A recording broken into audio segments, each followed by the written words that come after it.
We're live. Hi, Nubians. Hey, Hello, wherever you are. Philippines. Hi, I stopped everybody. saying good morning because it's morning here. Yeah. How are Thank you, you? Professor Hunter, for this Oh, lovely. that's all Urias who is on the mend. He's feeling a lot better. Thank Yes, you, Uraeus. normal. And I The got on renewed normal. got Oh on yeah, my you got the pocket, John. I got my Octavia John on because Yes. See, it's I'm indoors with the natural insulation, so I even had to put the air conditioner on because I would wear hoodies 365 days a year. But if I went outside in 100-degree weather with this, although our students always kid me because when we're in Kemet, I'll wear jeans and I'm like, "Daddy, Carr, aren't you hot?" I'm like, "No." well, I've been wearing the hoodies outside in 100-degree weather, Come on thinking now. I'm getting my sweat on. I'm trying to melt this fat. So It's just not whatever. First of all, no, we're not even going there because no. I saw them clips from Caroline, so we can just like retire all that. But I'm just saying, is it a Taurus thing? We just like being hot.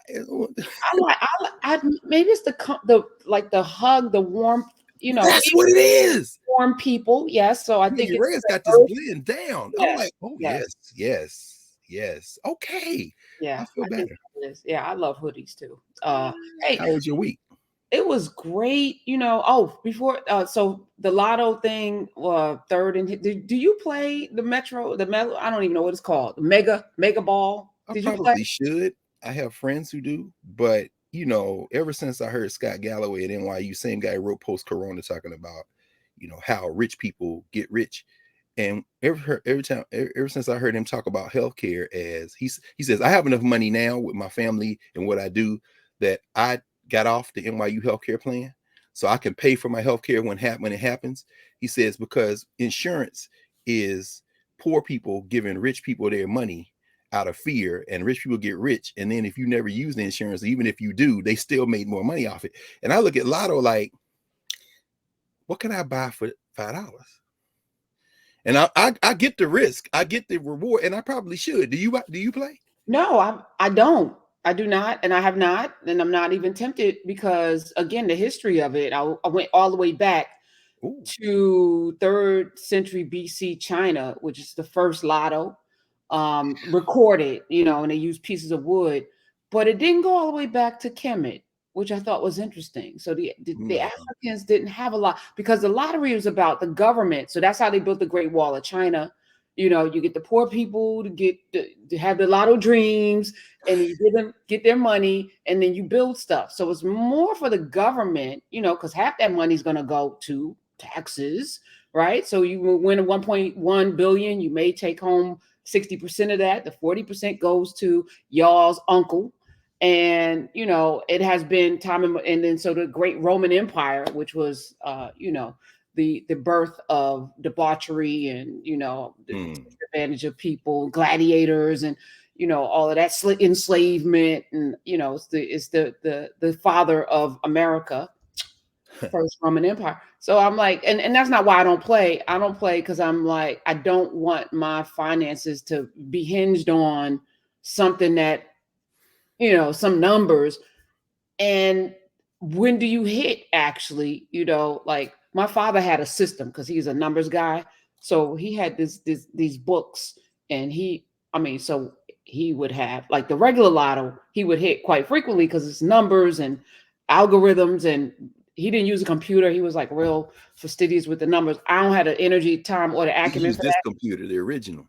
Yeah, but this mega thing is like, it's wild. I don't know if any of y'all Nubians win because you already know. Did y'all win? Right. We'll find out, right? That's when we come. Ken, Ken, Ken, Donate to Ken, the car library. Ken So say, gang, gang. No, well, see, that's the enticement, isn't it? I mean, we have a building fund with the Association for the Study of Classical African Civilizations, and we've been raising money for years. We won't get a place, and we had that conversation. We said we should play this lottery because if we hit, then we move forward. And it's like, how much would you do in your life differently if you had material resources, and what things wouldn't change?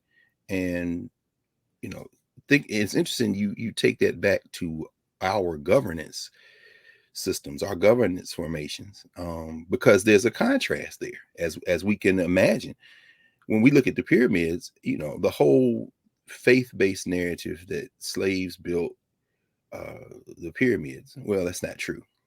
And shout out to Ben Carson and whoever else is out there had their minds spun around in space by this social structure.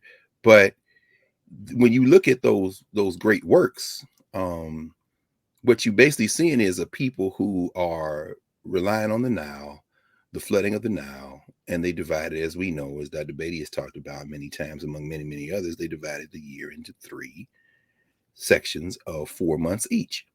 And there was a flood section where you flooded, they planted, then there's harvest, you come through that next 4. And then you have 4 months of the year where the farmers really can't do anything. And it was an agrarian society. It was stitched together over the range of the Nile by the relationships people have with each other.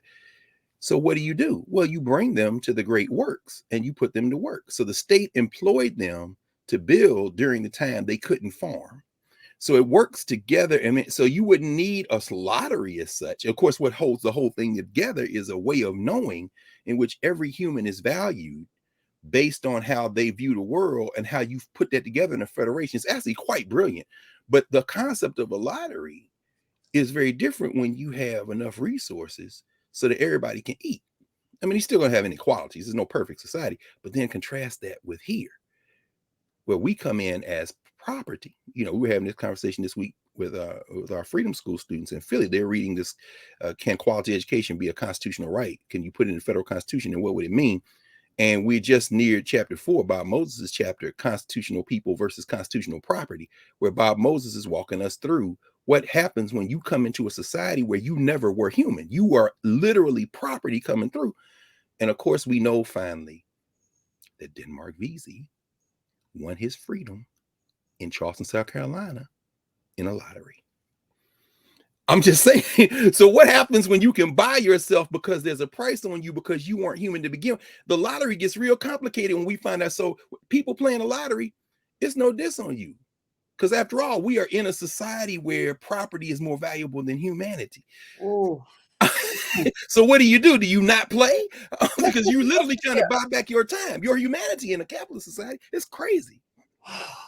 Let's say I talked with Professor Wolf this week. I saw that. Richard Wolf is so fascinating. I didn't know him, so now we need to have him back, because I'm learning in real time, and I didn't know the depth. But I hit him with a couple of but I hit him with a couple of things that made him like, oh, Well, that's the thing. They beasts, but they don't really deal with what we talk about. That governance thing flips, and then they'd be like, oh, yeah. Oh. I hit him on the chin a couple with the, and he was like, I said, I come from abundance. So, he's talking about, capitalism and whether it should go away. He thinks it should go away, and that we're in these cycles where, there's a scapegoat, and then, horrible things happen. And as a person of, from the Jewish faith, or culture, he's going to take this real seriously, because throughout time, the scapegoat is right there.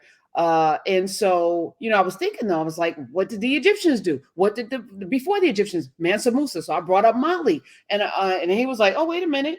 Oh, we having a different conversation. I was like, we're going to have a different conversation today. And I look on his face. I was just saying, it was fun. It was fun. But I'm like, there's more I can get from this man, because he's without a doubt, a economist. Without a doubt. But what does an economy mean to a people who come from abundance, who know they come from abundance? I love watching what's happening in Nubia every day, because there is like, who's in this area? Let's get together. There's a sense of cooperative economics. We have these Thursday conversations, which have turned into therapy sessions, which is beautiful, because we don't talk about money primarily because we were money, and there's a depth of understanding in our DNA of that.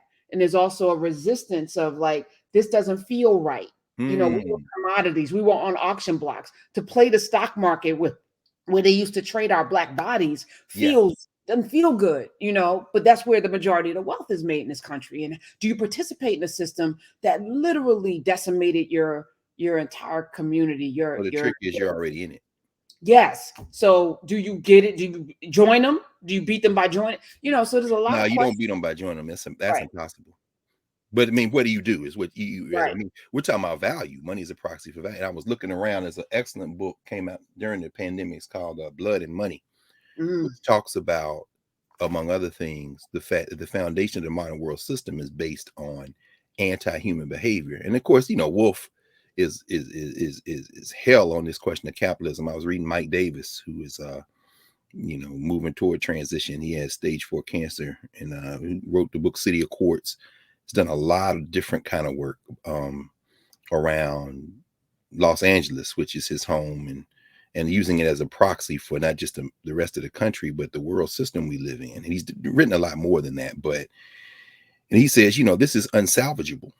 Los Angeles can't be reformed. It's doing what it's meant to do. You have the rich, those who have power, and you have the powerless, and the system works to do that. So how do you free yourself from that system? Do you do it by trying to engage in shelter in place? Well, I suppose metaphorically that could be interpreted as the metaphorical equivalent of duck and cover. You remember duck and cover? I think we're just old enough to remember when they would have the drills and you had to hide in your desk.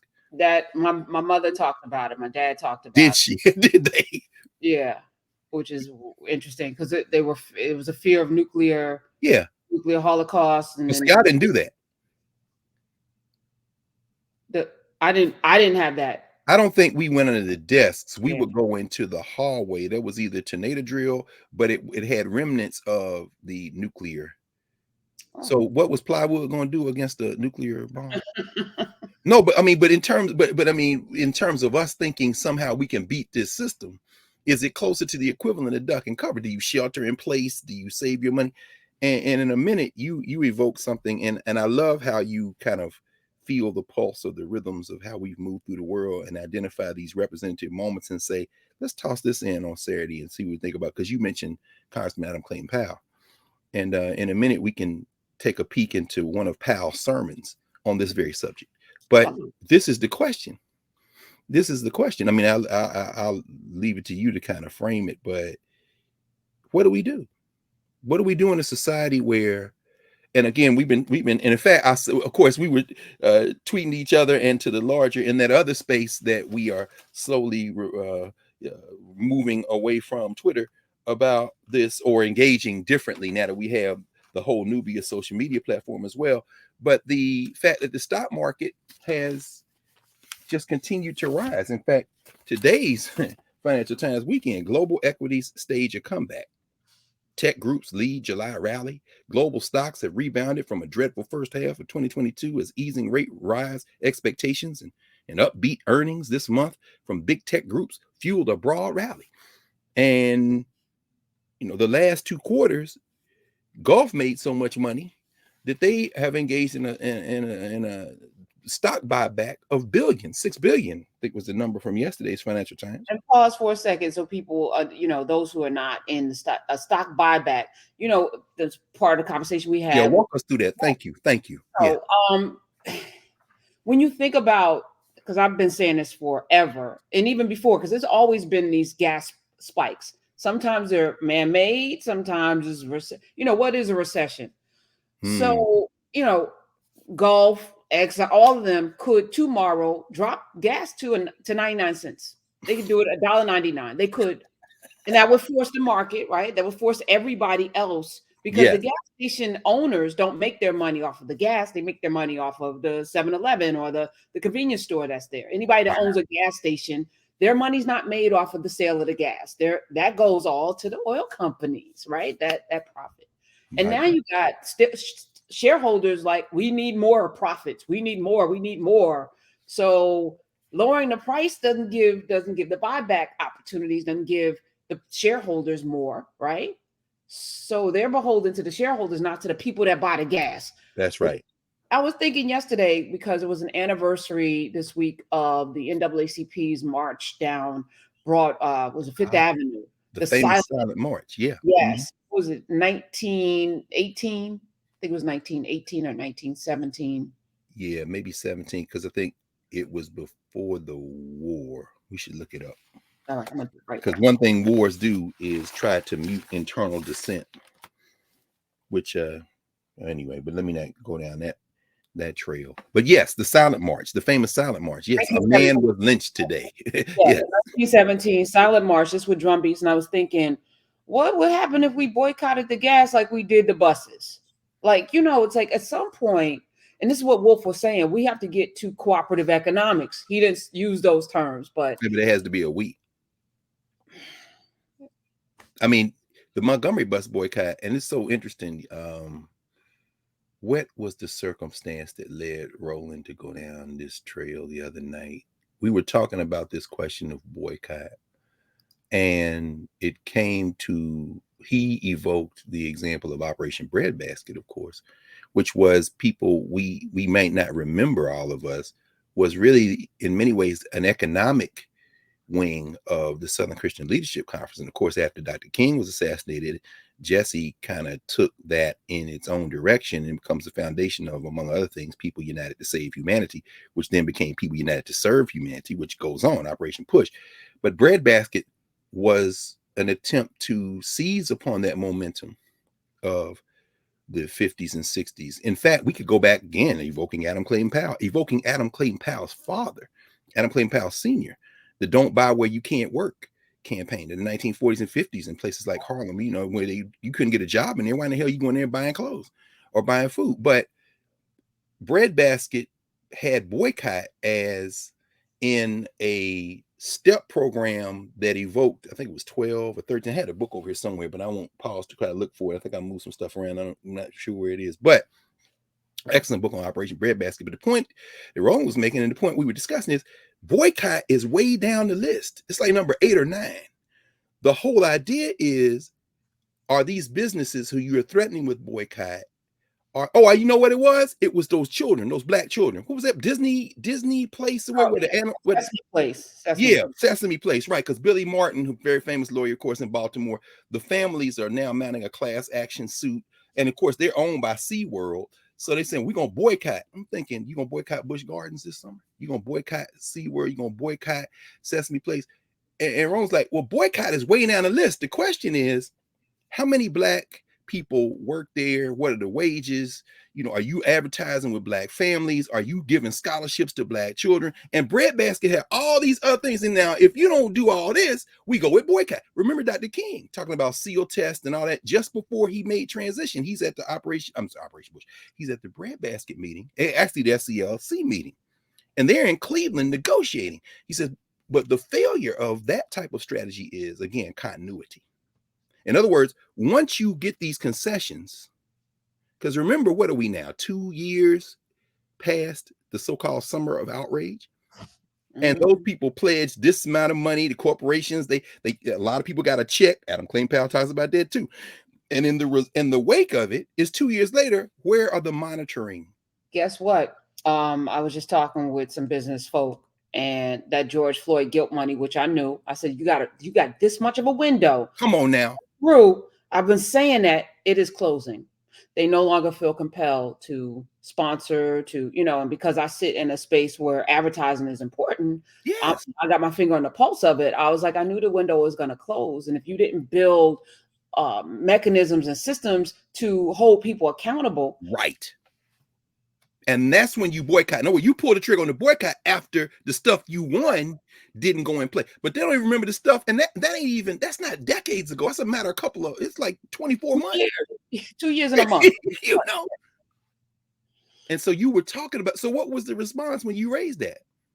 I mean, yes. If we all, put pressure on these gas companies who have poisoned the water, oil spills and done all kind of nefarious things, and at the same time are price gouging because they can. Oh, it's a recession, let's raise the gas price. It's arbitrary.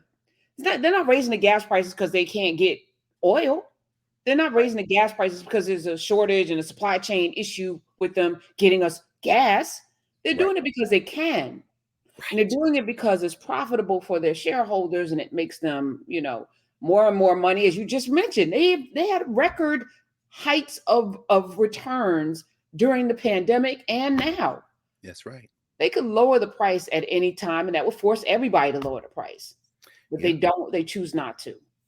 Yeah, and unfortunately, as you say, we let me not say, well, it is unfortunate. I mean, so we are involved in the business of trying to make it through the day. The vast majority of people in the world, and as many people by the thousands weekly who convene here with us, there for every one of us, which is in the thousands now, the tens of thousands, and continuing to grow, there are many, many, many more who don't have access, who are just trying to get through the day.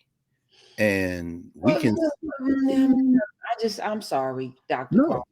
No. Beyonce dropped an album. My timeline was full of Oh Beyonce. yeah, well, of course, yeah.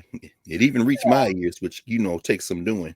But then Yeah, I was with the young people, so of course it can't. Yeah, no question. not just young people. I'm saying you put your attention on it. I think of the people that boycotted, that were making 10 cents a day, that walked to work and they couldn't really afford to boycott. They had to get to work, shoes worn out. There's a lack of sacrifice and there's a lack of one. There was because I'm in this money thing now. What millennials, what Gen Z, what they expect to make a salary to make them happy. Baby boomers was something like 70,000. I'm just going off the top of my head, and I think the next No, that I generation, mean, 70,000 would have. I think my mother and father would have wept real tears if they had seen same. that at any point. But they go all the way to Gen whatever this Z or X whatever, and it was like 190,000 would make them happy in a salary, and I was like, the expectation of comfort and security and all, it's like there's a sense of entitlement. So while you say, Dr. Carr, people trying to get day to day, go through their day, I'll say okay, except that y'all find time to do things. People find time to do Oh, I things got you. that have no value.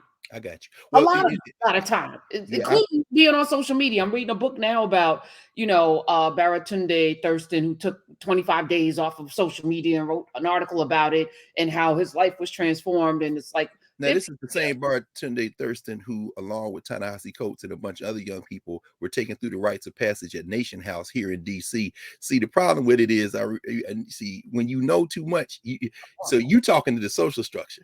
Because yes, guess what? Baba IJ and them, come on, we talk bartender. the social structure. Yeah, because Baba IJ and Baba Jules and all them people who have Nation House, which continues one of the oldest African-centered education formations in the United States of America.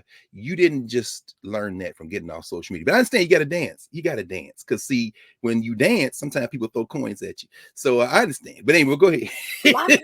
I mean, but that to your point, right?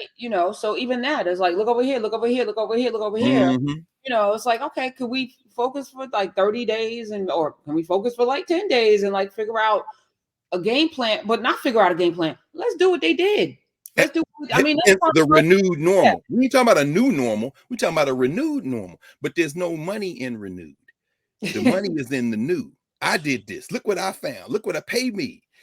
Yeah. Well, actually, there is money in the renewed, but it takes longer to get it. So, There's like, value. There's value in that. right? That to me is currency, because that is the only currency. You're investing in the future of who we are for the rest of eternity, and I think that's worth it, personally. But no, we have to think collectively. I mean, and I apologize. You're right. I mean, between the brain takes us all the way back to Shibaka, Pianki, and Taharka in that so-called 25th dynasty in Kemet. We were actually talking about that a couple of weeks ago with this summer school class we just finished at Howard with our freshman STEM students and student athletes. When Taharka, Shibaka, and Pianki came up the Nile to restore order after the latest wave of invasions, 25th dynasty, around 750, I guess that was, so-called BC.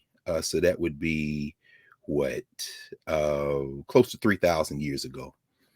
And they, as the story goes, the so-called Shibaka Stone, which the thieves have in the British Museum, shout out to the thieves who never did anything great that they didn't derive from someone else. So if you want to see this piece of African writing, you got to go to the British Museum, as we have, to see it. But the order from Shibaka was to restore this much older text from thousands of years prior to that to a written form of relative permanence. So they wrote it on granite. And so in the Meta Nature, on this stone, which tells this history, this way of knowing, we want to use our Africana studies framework. So ways of knowing, what ways have African people perceived reality, communicate that perception to each other in the world, ways of knowing. So we don't say philosophy, we don't say religion, take away those labels, those, just think about ways of knowing. How do we know we know? Take away the word epistemology, ways of knowing. We want a broad concept.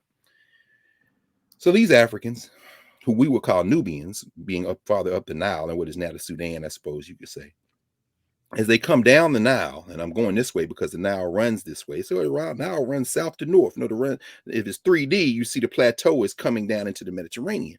So as they get there and restoring order, they reach a place, Mennefer, the White Wall, what we would now call Memphis, not in Tennessee, although John Morant and them doing a pretty good job there by the Mississippi River, but the original Memphis, Mennefer, the White Wall, Ptah, the place of Ptah in Kemet, which we will see our mouths to God ears about a year from now, because we just getting ready to get on the planes. We go the first 2 weeks of August every year. And so Shibaka, Pianki, Taharka, these father, son, grandson, as they're coming down, restoring order, they get to the White Wall, what they call the White Wall, Memphis, which is an administrative capital of the ancient period. And Shibaka is like, what is it? What is the way of knowing that holds us together, holds this society together? And it has come down through time. The social structure Egyptologists, which is kind of redundant, because if you call yourself an Egyptologist, you probably have been trained by or oriented in the social structure. Even to call yourself an ologist, but we'll deal with disciplines another day, maybe over in the office. I'll talk about that. But the idea is that they said, what do we know? What do we know to be the order of the world? And so I went through all that story to say, as they write the so-called Shibaka text, if you want to see an excellent translation, and Mario Beatty has translated so much of this stuff, and he's got it on note cards like this. I'm like, bruh, it's time to, that'll be one of the things, one of the many projects we have in narrative, to get these publications out. But at any rate, Jacob Carruthers has an excellent translation that has been published at a Karnak house. Our brother Aman Saba Sakana out of Trinidad and Tobago, who, like so many other daughters and sons of the Caribbean, spent decades in Great Britain. And he has a publishing house, Karnak House. And so Jacob Carruthers' book, Medu Neter, which he talks about these various ways of knowing, bringing it all up to the current period from classical time to now. He does his own line by line translation, because, Carruthers could do that coming out of that Commit Against Two formation. And so he translates what is called in the social structure, the so-called Memphite theology. Again, theology, another word borrowed from these Western disciplines. The Memphite theology. In other words, this is the theology of the Egyptians as written down by Shibaka, and it's written on the Shibaka Stone. And this is the other thing, you don't see African people writing their names on things like that. In other words, you see a piece of art, well, who did it? The collective genius of the people coming through one particular person who is representative of that collective genius. We're not signing art. So they call it the Shibaka Stone because the West likes to label stuff. Right? I went through all that to say that he narrates how, or this document narrates how the people of Kemet thought about, one of the ways they thought about creation and the process of creation. So it's central to the Kemetic worldview, of course, the Kemetic way of knowing, a Kemetic way of knowing is speech. When we think speech, we think the mouth. Speech is also writing. Speech is any way of communicating. So what the so-called Shibaka Stone, so-called Memphite theology says that, everything came out of speech. Speech is the central organizing principle of reality. But what precedes speech is internal speech. Meaning what? Thought. Thought is internal speech. So, and we talked about this, at this point, we're now 125. This is like maybe a year and a half ago. We devoted a whole session to this concept of this way of knowing, which says that when you're thinking, you are replicating the process through which existence happened. So when the creative force says, I exist because I always existed, and when I happen, happening itself happens, it's actually quite beautiful when you see the prose and translation. And more of us now, because of narrative and that weekly class Dr. Beatty is teaching, can do our own translations. We're getting to the point now, people translate for themselves. Again, yeah, you see, you Negroes gonna put all of these, pay all this tuition people out. And the ugly secret in academic Egyptology is most Egyptologists can't read or write Medu Neter. But anyway, that's a story for another day. They doing archaeology, they doing material stuff. But now translate this. Well, that's not my specialty. You can't read. Anyway, but we got an army of people now growing and And I love it, regular people, because that's what we are. We people. So even the concept now, of course, now again, our theologians, to use a label from the social structure, are deep thinkers who engage in the kind of spiritual practice of bringing community. The Jeremiah Wrights, the Freddie Hayneses, the so many others who are in this space and beyond. We'll walk us through this and take it back to now the derivative of some of these Africana ways of knowing that we find in the Christian Bible in the Old Testament, Genesis, because that narrative survives from Kemet and then finds its way into the children of Kemet, which are the Abrahamic faith traditions, Judaism, then Christianity, then Islam. Not the same as Kemet, but absolutely grounded out of Kemetic ways of knowing. You want to footnote that? Jan Assmann, God versus the Gods. Jan Assmann, Assmann, German Egyptologist. I'm looking back over there because around the corner, I got all his books in one place. Who talks about this, but he isn't the only one. I mean, this is well known. So when you see the Torah, the first 5 books of what become the Christian Bible, you're basically looking at the and I guess it's God versus the Gods as Osman deals with this. No, there's another one. It'll come to me in a minute. At any rate, the whole idea, in fact, it is Osman who writes about first order and second order religions. This is a first order religion, or I would expand it to say a first order way of knowing, is one that comes out of the culture of the people who created it. In other words, it's created out of the indigenous experiences of people. A second order, what Osman would call religion, I would say way of knowing, is derived from that first order way of knowing by people who did not create that original way of knowing, who then absorb elements of that way of knowing, add their own, and go on. So most things in the world now are derivative. But the first order way of knowing is still there. And what Osman argues, is that in many of the traditions that we see in the world, because proprietary interests are often at the center of creating new ways of knowing out of the old ones, some of these narratives then narrate themselves in the second order way of knowing. They narrate themselves as original. But in order to do that, they must break with the first order ways of knowing.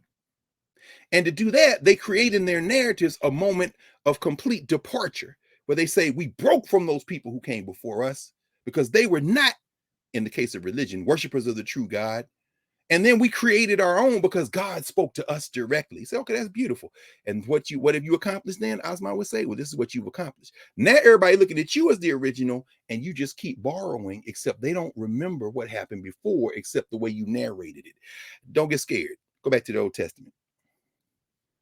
Genesis, Numbers, Deuteronomy, Leviticus, Exodus. Exodus is the rejection of the first way of knowing, and then you absorb all that stuff you learned and you turn it into 10 commandments. But if people say, wait, let me look past you to what you learned, where'd you get that from? Oh, there were 42? Yeah, no, because y'all came out here with that golden calf. We smashed that. I broke the tablets. I went back, and God told me 10 commandments. The first, you shall have no gods before me or other than me. Wait, there are other gods? Shh, shut up. Number 2. That's in other words. So what Osman is saying, you took all that stuff from the Egyptians and you narrate. Now go back to Genesis. In the beginning, it's dark. It's water. Darkness covered the face of the earth, and then there was light. God spoke and started creating. The Egyptians are like, you must have read the Memphite theology. In fact, we know you read the Memphite theology. In fact, Moses, Mesu, means to be born in the Egyptian. Weren't you raised by the Egyptians here? So you went up there and came back with what you learned from Egypt, but you said God spoke to you directly, and the people bought it. And here we are thousands of years later. But Genesis is a reiteration, an improvisation on the Memphite theology. Because remember, let there be light is spoken, but who spoke it? Somebody who thought it. Who was that? That's the creator in the Abrahamic traditions, whether it be Judaism, then Christianity, then Islam. But thought preceded speech because thought itself is speech. And so every time we talk, we speak. Every time we procreate is a speech. Everything is creation comes out of something that was already there to begin with. We're just dealing with different variations of combinations and recombinations, or as Octavia Butler might say, change. Change is the constant. Think about that. So I apologize, Professor Hunter, because what I was thinking of that didn't make it through The thinking of the mind comes down through the tongue, through the limbs. This is the Memphite theology as Jacob Carruthers translates it in Meta Nature. My thinking didn't come out of my mouth in a way to communicate. And this would change communication theory, by the way, if we, particularly at Black colleges, if we had the courage to go back and look at those people who taught at Black colleges for decades and wrote all this stuff down. Because what I'm saying ain't even new, it's renewed. Just look at those HBCU curriculums from the 30s, 40s, 50s, and 60s. And I had one of the best, Jamie Coleman Williams, who knew all of this, and you see it in the books. But at any rate, what I was thinking when I said those people who are just struggling to survive, I wasn't thinking exclusively about those who were in the quote unquote advanced or capitalist societies. I'm thinking about, for example, we got about 40,000 children right now who are caught in a colonial exercise of scavenging for resources. And I'm talking about in the Democratic Republic of Congo, where you got these children basically engaged in slave labor for cobalt, slave labor for copper, slave labor for coltan by these Western corporations that make it possible for us to be able to have this conversation on these devices, because those minerals are what power our laptops, our cell phones, and all that. And you got about 40, and those children who may or may not know about what Beyonce is or isn't doing, or whether Chris Rock will accept Will Smith's apology, they trying to figure out relative to where they are right now, which is working to exhaustion. They're trying to figure out, you know what I mean? And so that was in my mind, and I didn't put it out of my mouth, you know what I'm saying? And I should have, because we typically think about it here. No, thank you. But that was on me, and I'm sorry I went through all the Memphite theology. It bolsters my point that every day we don't, consider the things that actually matter. We on purpose. It's that gladiator thing. Look over here, look over here. That's look at this fight. Look at this fight. Oh, they're fighting this fight. Fight. That's all Twitter is, right? Fight. That's right. When there are real things happening in the world that we could have an impact on, the way we have an impact on, ending apartheid and all of the other things that we put through our weight behind, and boycotted companies that were invested in that criminal enterprise called apartheid, which we started here in America first. Anyway, and shout out to the Chinese who think we ain't paying attention. We got to have our brother Howard French back, who wrote a whole book on this. Them cats is straight cologne, man. As John Henry Clark used to say, riffing off Steve Biko, we ain't got no friends. But to what you raised earlier, the reason they could sustain a boycott of Montgomery for a year is because there were strong institutions. There was the Black church, of course, but there were also the Black teachers unions and teachers association. Shout out to Joanne Robinson, Black Women's Political Council in Montgomery. She's on the faculty at Alabama State, and all those teachers. That's where the mimeograph forms came from, those teachers, you know what I'm saying? And shout out to the taxi drivers. You had Black taxi drivers. Even when Montgomery tried to put them out of business, they said, shout out to the Black banks. As people sent money to Montgomery, they put it in Black banks, not just in Montgomery. They were putting those checks in banks in New Orleans, in Nashville. In other words, Citizens Bank in Nashville. My man out of Savannah who started the bank, then became the president of Savannah State University, Richard Robert Wright Sr.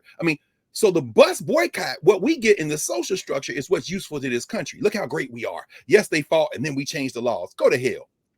The governance question, the governance story of the Montgomery bus boycott is really the story of Black institutions. But of course, with the end of apartheid, as we know, that begins to eat at that, because what then gets substituted is you have capitalism begin to work its magic on a class of Black people who, once that hedge has been removed of segregation, can now say, well, I'll still love my community, but now I can get a job over here. Now I can go to this school, and fast forward to where we are now.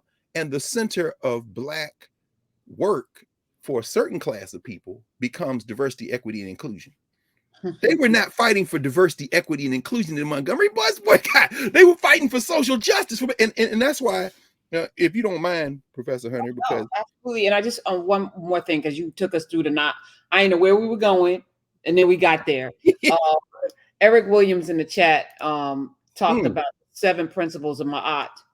And I was walking in my neighborhood, my new neighborhood, and somebody had a sign outside there, like in etched in like metal, House of Ma'at. And I said, somebody in here is very Black or something, right? You wouldn't put that sign up if you are not rooted in that. Would you? I don't know. I don't know. What does that mean? Well, I mean, I think, we talk about value.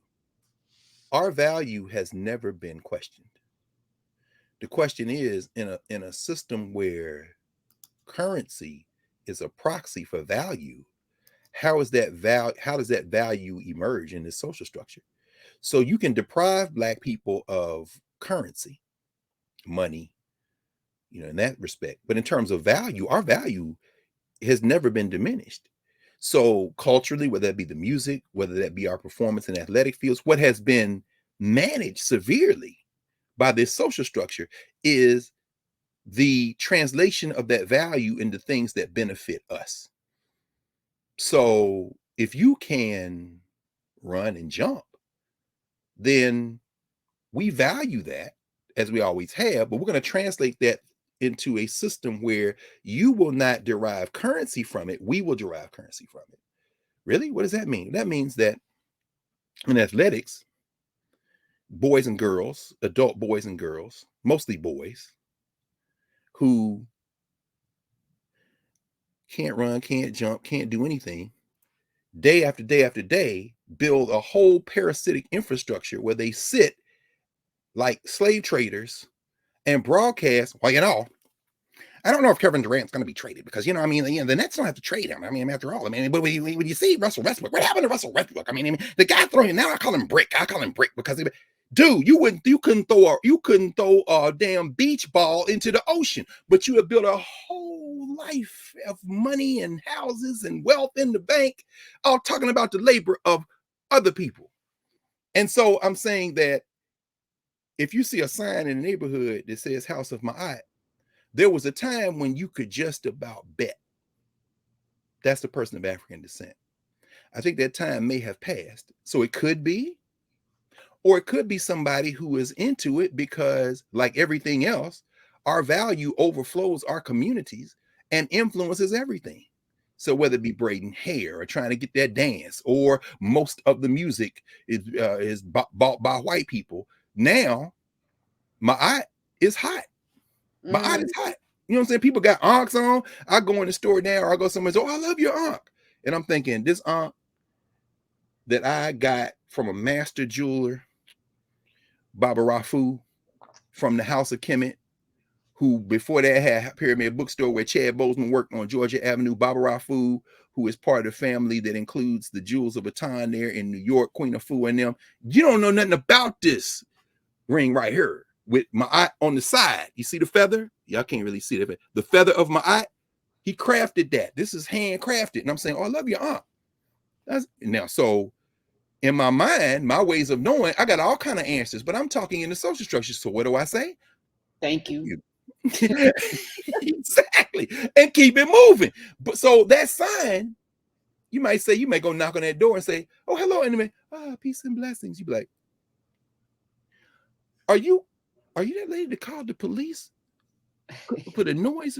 Yes, but peace and blessings. Oh, because the peace and blessings of Ma'at then overflowed years ago. But the translation of that into the hierarchy is how the social structure manages to take from Black people, in the words of our brother and ancestor, who we spent the whole time talking about him and his mom, Greg Tate, everything but the burden. So, I mean, in fact, I've taken now that when I see a Black Lives Matter sign in a window, I just assume that's a settler. You know what I'm saying? It's like the capitalist equivalent of smearing blood over your doorpost when the Passover came. Another moment in that second order tradition trying to reject the first order tradition, because the God of the Hebrews is going to protect the children of Israel from the very ways of knowing they're going to import and create Judaism. But you got to have a break moment. You know what I'm saying? I won't get too, I mean, hey, it's important. What I'm realizing, and when I say we, I mean Nubians. When I say we, I mean us. So I'm very clear in my mind of who we are. We are the people that are bringing bricks to build the world we want to live in. So I'm very clear about that. But as you're talking, and as I see there's like this resistance, and there's almost an anger sometimes when you challenge people's belief systems, and not everyone's ready. Not everyone's ready to process. For me, I hear that and I'm liberated. I'm liberated because everything that I've been taught has been taught through a lens of to oppress me.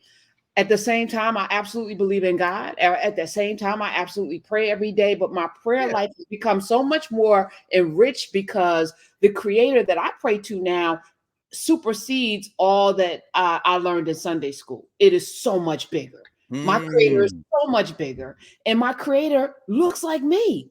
How So it about makes that? it easier for me to manifest the things that I want to have happen in my life because I know where I come from now. And I just want to say thank you because I was already on that path, but you cracked it. It was like the Rosetta Stone, which is a social Rosetta Stone. Hey, no question. structure. What's the equivalent of that? Well, the Rosetta Stone, I think that's a great metaphor. Okay. Because as Dr. Beatty would tell us, I mean, and so many other the Rosetta Stone is one of those late period documents from Kemet that allows us to renew our acquaintance with the language of that particular group of ancient Africans. Because on the Rosetta Stone, you have Greek, because it's from the Ptolemaic period. You have the Greek writing. You've got the hieratic, I think it's hieratic, which is a script form of Meta Nature. And then you have Middle Egyptian, which is what we are learning, what folks are learning in narrative in Nubia. What that means is, see, the element was at that period, and now we're talking about the so-called New Kingdom period. This is after Pianki, Shibaka, and Taharka. This is during the period. In fact, this is how you can use the Rosetta Stone to translate. We know Martin Delaney was trying. This is in the 19th century. So, 18 teens, 1820s, Champollion is given credit for it, although Norbert Rieu may have been around in that conversation as well. Everybody trying to crack the Meta Nature, and these white boys trying to crack it because they done stole all this stuff. Napoleon's been down there, took all this stuff back to France. There's a ream of books. There's actually a fairly recent book called The Rosetta Stone that came out during the pandemic as well. It's just the latest in a shelf of books on this. But at any rate, long story short, they understood the Greek because that was part of their intellectual genealogy. They couldn't crack the Middle Egyptian, but there was a name in Greek on the Rosetta Stone of a ruler from that late period. Because by then, as John Henry Clark used to say, Egypt was old and tired, and it had been invaded many times.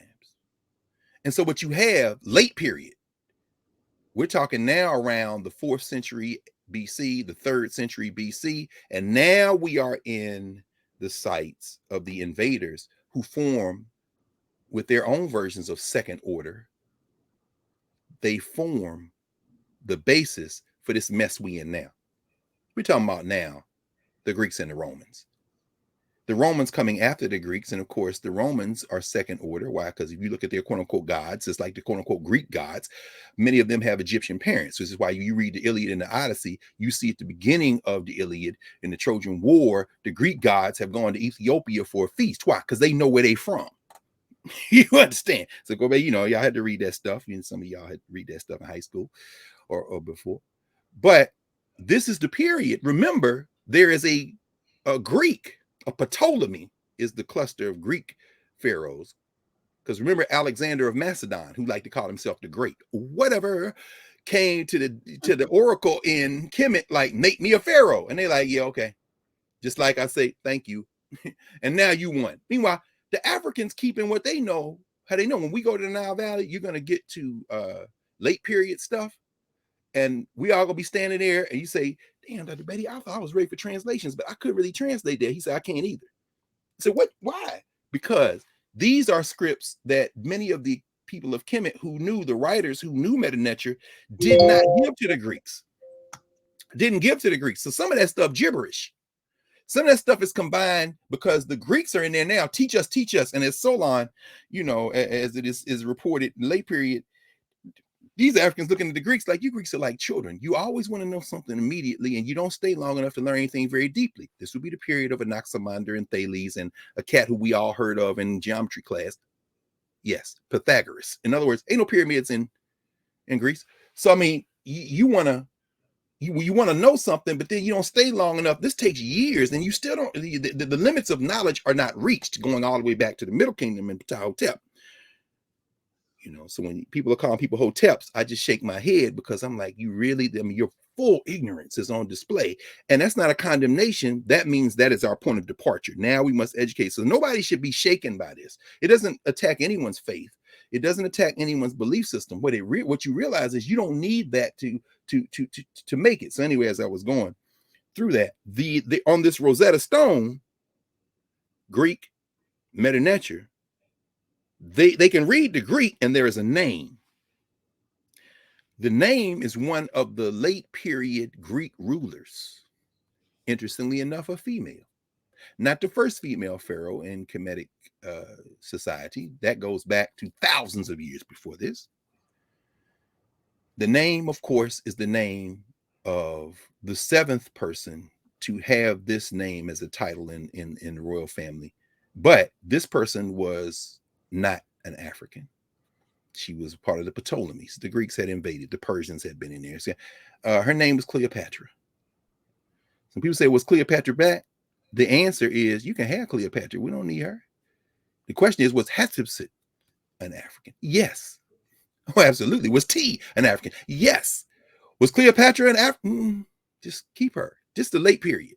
We don't, everybody in here now. You know what I'm saying? So they can read that. So what do they start doing? They match that name to the meta nature, where they understand if you see a chenou, what the French would call a cartouche, that is a proper name. And they then, okay, that L, that K, Li, woo, woo, woo, P, T, T, that loaf, that's a T, closed mouth, Egyptian voice. Those glyphs mean Cleopatra. And then they begin to break the code, because those are the first uniliterals, single consonant sounds or soft consonant sounds that begin to match. So everybody, remember that first lesson with Dr. Beatty, where he's going through the uniliterals, I, U. In other words, these are the characters that represent these sounds. Once you get that, now you can start dealing with the biliterals. Then you can start doing simple translations. Then you can get the suffix pronouns. Then you can start doing the grammar. Then you can look at the ones that don't have a sound sign but have a sense sign, what they would call the honor, well, not the honorifics. Anyway, my point is that that's how they crack the meta nature. So the Rosetta Stone metaphor you use is actually very powerful, because what the Rosetta Stone is and what it symbolizes is something that comes late enough so that, let me get a dog outside, something that comes late enough to be a bridge between where the world is now and where it was long before. And we needed the Rosetta Stone to get back to where we were. Once we get to back where we were, renewed normal, we can then bring our knowledge forth. And in the words of Jacob Carruthers, very famously, at the beginning of his book, Meta Nature, African champions must break the chain that link African ideas to European ideas and speak to our ancestors without interpreters. That doesn't mean we don't study other things. It means we study the world, but you study it from a position of strength. The Montgomery bus boycott worked because they attacked the Montgomery bus system and the city and the courts from a position of strength. They weren't out there with picket signs every day saying, let us on the bus, let us on the bus. They stayed off the bus, and their internal structures, their governance structures sustained them until bus companies like, we losing money. Look, man, and the other people like, you making the country look bad. So then they come in, shout out to Fred Gray again. These are, and black lawyers. In other words, you attack systems from positions of strength.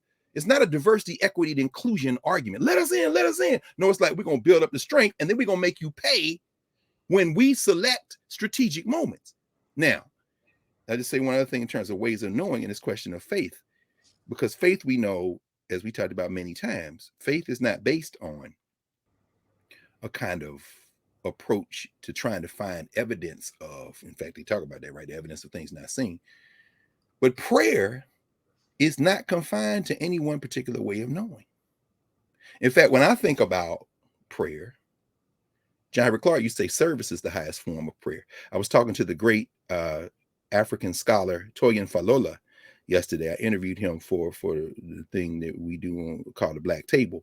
And I really wanted to talk to him. It's been a few months. He was on travel. So finally he said, I'm available as people got together. And man, sitting with that elder, he has published well over 100 books, probably more like 130 or 40 at this point. And his last couple I had here, including one on African studies, I really wanted to have a conversation with him about, and he has just that gravity to sit with. I encourage folk to look up Toyin Falola. He has a website actually kind of as a point of entry into him. And one of the things he said yesterday, he said, hope is not a scientific concept. So you can't look at it as a concept that you can reduce to looking for evidence.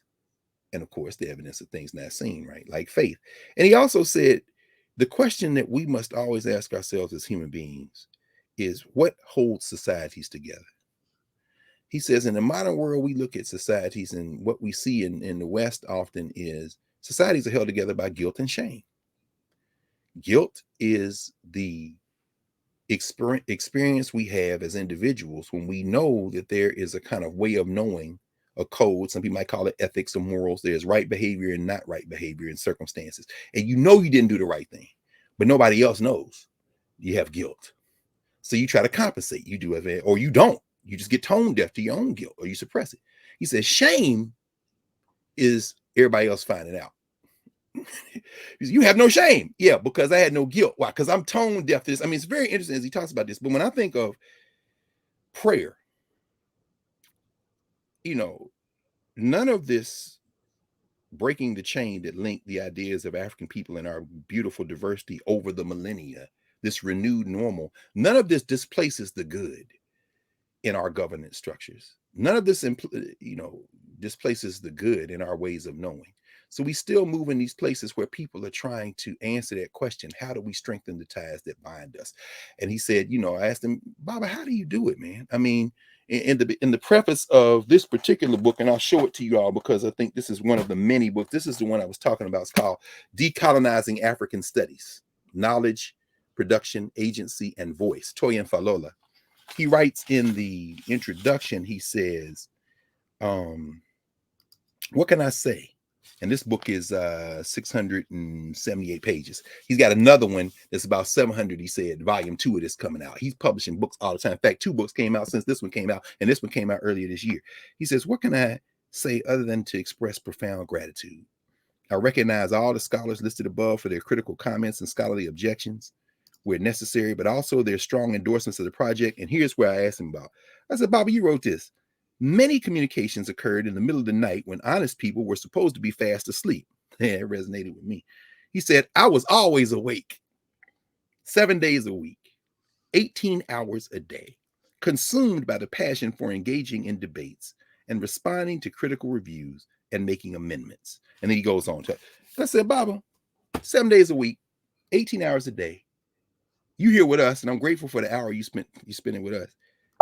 I said, I asked him before, I said, before we start recording, I said, Baba, I hope you don't mind me calling you Baba instead of doctor or professor, but we'll follow your lead. He sat there for a minute. He said, Baba is fine. I said, see, you got to teach in this moment. No question. People think doctor is the highest honorific. I'm going to tell you right now, in an academic setting at HBCU, I always learned from the time I was a freshman at Tennessee State, professor is higher than doctor, and Baba and Mama is higher than all of them, because that's the governance relationship. So anyway, you know what he said? He said, I said, how do you sustain yourself? The same question people ask you or me or many of us here right now. How do you sustain yourself? He looked in the camera. He said, I work for you. He said, when you work for others, that's what sustains you. And he is absolutely correct. Of course, we have to do things for ourselves. But think about in this capitalist society, in this society where value is turned into a commodity, into a currency as proxy for value. Think about the concept of self-care. You got to take care of yourself. Man, 7 days a week, 18 hours a day. I work for you. What are we here for? John Clark says service is the highest form of prayer. Even self-care, when it is in isolation, can be corrosive. So when I think of prayers, I think of some of the great prayers, the great hymns of the church, the great songs, the great chants, the great collective work. And I think of prayer, and I try to think about prayer in the context of relationships. Because if service is the highest form of prayer, if working for others is the way to sustain oneself while we're in these physical forms, then there's really no time when you are alone. And when you're breaking the chain that link our ideas to other ideas in the world, even as we prepare to engage the entire world and its ideas, we have to remember that that too is a relationship, and it's all a speech. People of Kemet would say the first speech is the creator thinking and then speaking existence into existence. And as Amun would say, that which exists always existed. All that you are now aware of is this existence. So when I spoke, happening itself happened, but I was always here. In other words, this is the side. Now you, which came from me, are aware. So I look at myself and I say, if I miss my mom and dad, I don't have to miss them. Why? I'm with them. Why? They literally made me. The speech. I am their speech. You know what I'm saying? Professor Hunter, you are your mother and father's speech, and they are their parents' speech, and they are their parents' speech. You go back to what they call Septepi and Kemet, the first occasion. People say, oh, that's that old Hotep stuff. It's all right. I ain't mad at you. You have been in a social structure that made you hate yourself. So just ask yourself that question Malcolm always asked. Who taught you to hate yourself? And then calm down and remember that you are never alone. So even, as the Platters might say, when the twilight is gone, and no songbirds are singing, so the sun's going down. When the twilight is gone, you come into my heart. Remember in Jim and Kemet, the word for heart is Ebe. Ebe translates roughly into English as heart and mind at the same time. So they ain't just looking here in your chest or here in your brain. They're looking at your spirit. Your heart and your mind are one thing. And here in my heart, you will stay while I pray. I wish they would sing the Platters, my prayer in church, in mosque, in synagogue, in the Ephi circle, in the Vodun or Cotton Blaze circle. My prayer is to linger with you at the end of the day in a dream that's divine. The prayer is rarely to be alone. My prayer is a rapture in blue, with the world far away and your lips close to mine. One of the words for joy in ancient Egyptian, reshwet, when you see the glyph, it is literally a nose with a flared nostril. So when somebody look at you and say, boy, that girl got your nose open, people don't even understand how the concept of sensory joy is linked to, through the physiology of our body, to these broader concepts that transcend our physical being.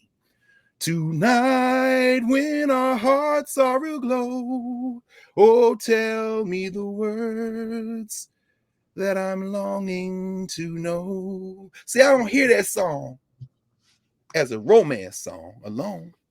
That's a song about relationships. My prayer and the answer you give, may they still be the same for as long as we live, that you'll always be there at the end of my prayer. So I hear the Platters and I'm like, see, that's a calming thing. Now, yeah, that's the 50s and 60s, and yeah, the modality has changed. But then when I hear Crazy in Love, Jay-Z and Beyonce, I hear the same sentiment, but what I don't hear is the momentum of memory. So yes, it's more aggressive. Yes, there's more, and yes, because guess what? The market invaded. And the market can absorb our drums, absorb our tones, and then feed it back to a population that is farther and farther away from the institutions that fortified us. Because guess what? Those young people in the Student Nonviolent Coordinating Committee were listening to the Platters when they were on those lines picketing, when they were knocking on doors in Mississippi and Alabama, registering people to vote, when they were facing down the damn funky ass police in places like Orangeburg, South Carolina, before the Orangeburg massacre, when they were in Maryland, like our sister Judy Richardson, who made transition last year, facing them down in Cambridge, Maryland. Our young people were listening to echoes of the Platters in places like Sophia Town, South Africa, the great Miriam Makeba, and Humasakela. Our ancestors were listening to the Platters in places like Jamaica and Barbados and Trinidad and Tobago. So you see early Bob Marley dressed up in tuxedos and with his people, the Wailers, and then they move into their own embrace, renewing the normal with the cultures they created out of the Caribbean. You know, they're one of their points of departure is that music from the 50s and 60s, and that music that not only grounded itself in relationships, but even as it came through the 60s and 70s, even as the Western concepts of these individual loves and joys try to intrude upon us, we still ask the question, baby, baby, baby, don't leave me. Where did our love go? Where did our love go? Love, the word love, ancient Egyptian, the backhoe, symbolizing labor, work. To love is to work for others. Your beloved is to mirror, is to work. It's labor is at the center of that. Baba Toyin Falola said, yes, I work for you. Imagine that in a society that is so captured in getting over on somebody else. Western society is destined for death. The only question is, are we going to let this society destroy us while it destroys itself? Which means not only did y'all die, we died, and you could live if you would simply get not just the thing that you are fascinated with out of these other cultures, but the lessons underneath them. You can't monetize everything. And so I'm thinking about that even in terms of we have to understand the world we live in with a much broader connected scope. That's why what we are doing, which is not the first time people have done it, but we're in this moment now connecting. This connection work is so valuable because we get to talk and listen to each other. And it helps us understand. This is, for example, Financial Times. Again, I go back to the FT today. Global equities with the comeback. They have a deal. What happened to Ukraine? Are they finished? No, they ain't finished. They ain't finished. But you see the Ukraine kind of recedes, people, But Ukraine's president, Volodymyr Zelensky, visiting the port of Chornomorsk near Odessa yesterday to watch grain being loaded into a Turkish ship because Ukraine had made a deal. The world needs the grain. It's been sitting in the Ukraine now for months, since February. And so there are more than 80 vessels that have been marooned there since the Russian invasion. And the UN and the Turks then brokered a deal with Moscow to lift the blockade. Because guess what? People starving and the people who own the grain ain't making no money. Money make the world move. As my sister Njamele Jackson out of Philly, master teacher up there, I used to laugh. Tammy would say this all the time. Money make the world move.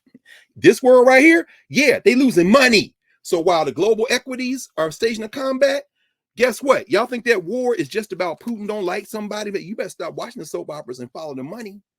Y'all not making money off this grain. We can price gouge on the gas, but if the grain's sitting on the ships, get rid of the blockade. So they never got. But this is what interested me. This beak-nosed cosplay coal miner, soft white nationalist out of West Virginia, Joe Manchin.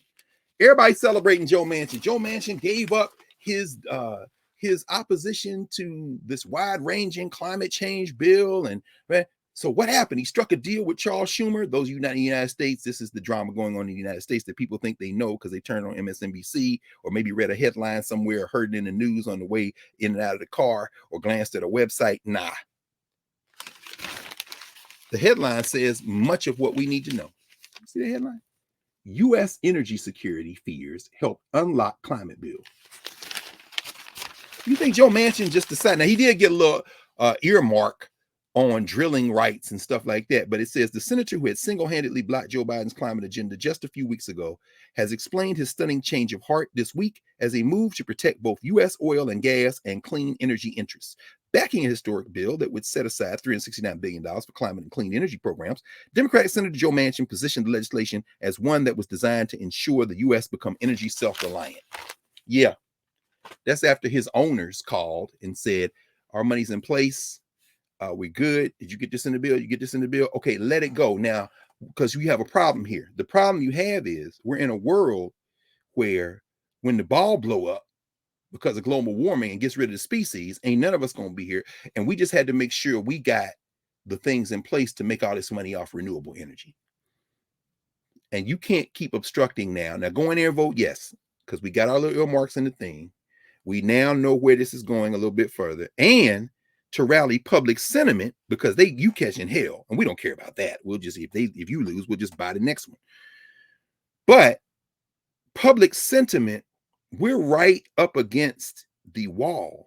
You got these white nationalists out here attacking the government. You a soft white nationalist, which is really neither here nor there, but you're holding up this. People are saying, what the hell? I'm suffering. The gas prices. Okay. What holds the United States together? It's what holds many contemporary societies together. They're against something else, somebody else. This is, I mentioned this before, Richard Kreitner. His book, Break It Up: Secession, Division, and the Secret History of America's Imperfect Union. Richard Kreitner is a correspondent, contributing writer for The Nation, and interesting guy, very interesting guy. His argument is, in this 450-page book, is that the central theme in U.S. history is secession. In other words, it isn't union, it's secession. The thing that has held the United States together more than any other single thing has been who it opposed. The 13 colonies didn't agree with each other, but they wanted away from Britain. Once that was achieved, the Articles of Federation were kind of weak. The concessions to the South were because the northern colonies turned states, were like, we don't need them. And the southern ones up, we don't need them. It was a joint criminal enterprise, and what kept it going was the border, going west. But every time they went west, somebody was like, I want away. California didn't want to come in. Texas damn sure didn't want to come in. But the thing that Kreitner traces for hundreds of pages is that this is the organizing sentiment of the United States of America. I mean, when I tell you that George Washington, who was president of the United States, who he says had a failed presidency, he said, when people get west of the Allegheny Mountains, they're going to secede. That was his greatest fear. Aaron Burr wanted to create a new empire. Remember Burr and Hamilton? And Hamilton is killed and Burr is ostracized. Burr wanted to break off. John Quincy Adams brought a Massachusetts town petition for dissolving the United States to the floor of Congress. The abolitionists wanted to break it up. And so, I was talking to this cat, man. It's interesting. He said, look, this is what he says. He says, our most powerful myth in the United States, I love when they say our, I don't argue with them. Our most powerful myth, the fusion was completed with the Civil War and Reconstruction, that the many ever melded into one, is just that, a myth. Kreitner writes, our refusal to recognize this, like patients who insist against all evidence that they are not ill, has been a major cause of our political dysfunction and social strife. Secession is the only kind of revolution we Americans have ever known, and the only kind we're ever likely to see. The past few years, and this came out in 2020, this book, the past few years have seen the idea of disunion after a prominence unseen since the Civil War. Attain a prominence not unseen since the Civil War.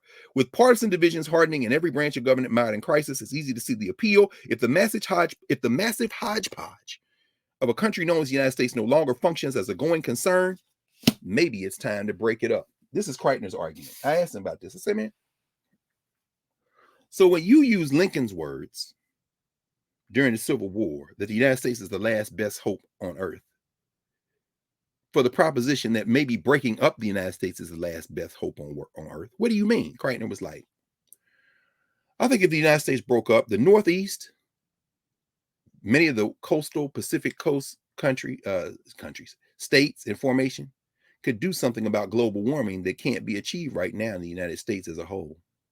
And so the last best hope for humanity might be the United States breaking up, so that clusters of states could come together and control emissions. And those states that didn't want to get out would be weakened in their obstructionist capacity. And eventually, if you start taking away enough resources from them, businesses relocate these other places, these other regions, people go, they might have to come along. But the way it is now, when you got the whole federal apparatus held hostage by a cosplay coal miner, wholly owned subsidiary of corporations called Joe Manchin, who then signs off because, if you, as again, Financial Times telling the truth, because they following the money make the world move, that now you can go ahead and concede. Imagine, we're on the brink of extinction. And this federal apparatus You say it was not working. It's working, fool. This was never supposed to be a country. That white apartheid, white minority federal apparatus, electoral college, bicameral legislature, which was designed to create power, never anticipated the full occupation from sea to sign and sea from Canada to Mexico. But it works even better on that regard, because the white minority, and we are living with the last generation of people who will live in the United States of America in its current form that is majority white. And yet we still see the outsized influence of these fools in the federal legislature. We are living in something that was designed to do what it is doing, and it is doing it even better now than it was in 1787. And so Kreitner is like, break it up, because guess what? It might break up anyway. So as we sit here, we think about key moments in the history of this criminal enterprise where human beings have pushed back against it, whether it be Lincoln attempting to save the Union, whether it be Adam Powell, a representative of a group that was never supposed to be in the conversation, using a battering ram and a bullhorn to try to get some resources for his people, internal contradictions notwithstanding, a man who understood capitalism down to its teeth and who preached about it from the pulpit of his church, Abyssinian Baptist Church, in terms of ways of knowing, in ways that are very forceful and powerful. We realize that we face a system that we may have to oppose as a matter of doing what is right to bind societies together to preserve ourselves as a species. So this is no longer just a case of, and as if it ever was, but especially now, this is a case of individuals, just individuals, the we's that have to form, which leads us all the way back to where we started, I think, in terms of, you're talking to Professor Wolf. It requires us to talk to everybody, to interact with everyone, but to do so not as individuals, but from bases, from governance formation, informed by ways of knowing, propelled by movement and memory that gives us and restores for us the momentum of memory, the momentum of continuity, institutions that have all that, and to create cultural meaning making that comes out of that deep well, that renewed normal, that speak not only to our heart mind, speak to our spirits, speak to then having us approach each other in ways that are very much more generous and connected. All of those things will emerge as we renew our memory of who we are. They will not emerge in any critical mass from thinking that every generation is creating something brand new. Because guess who don't do that?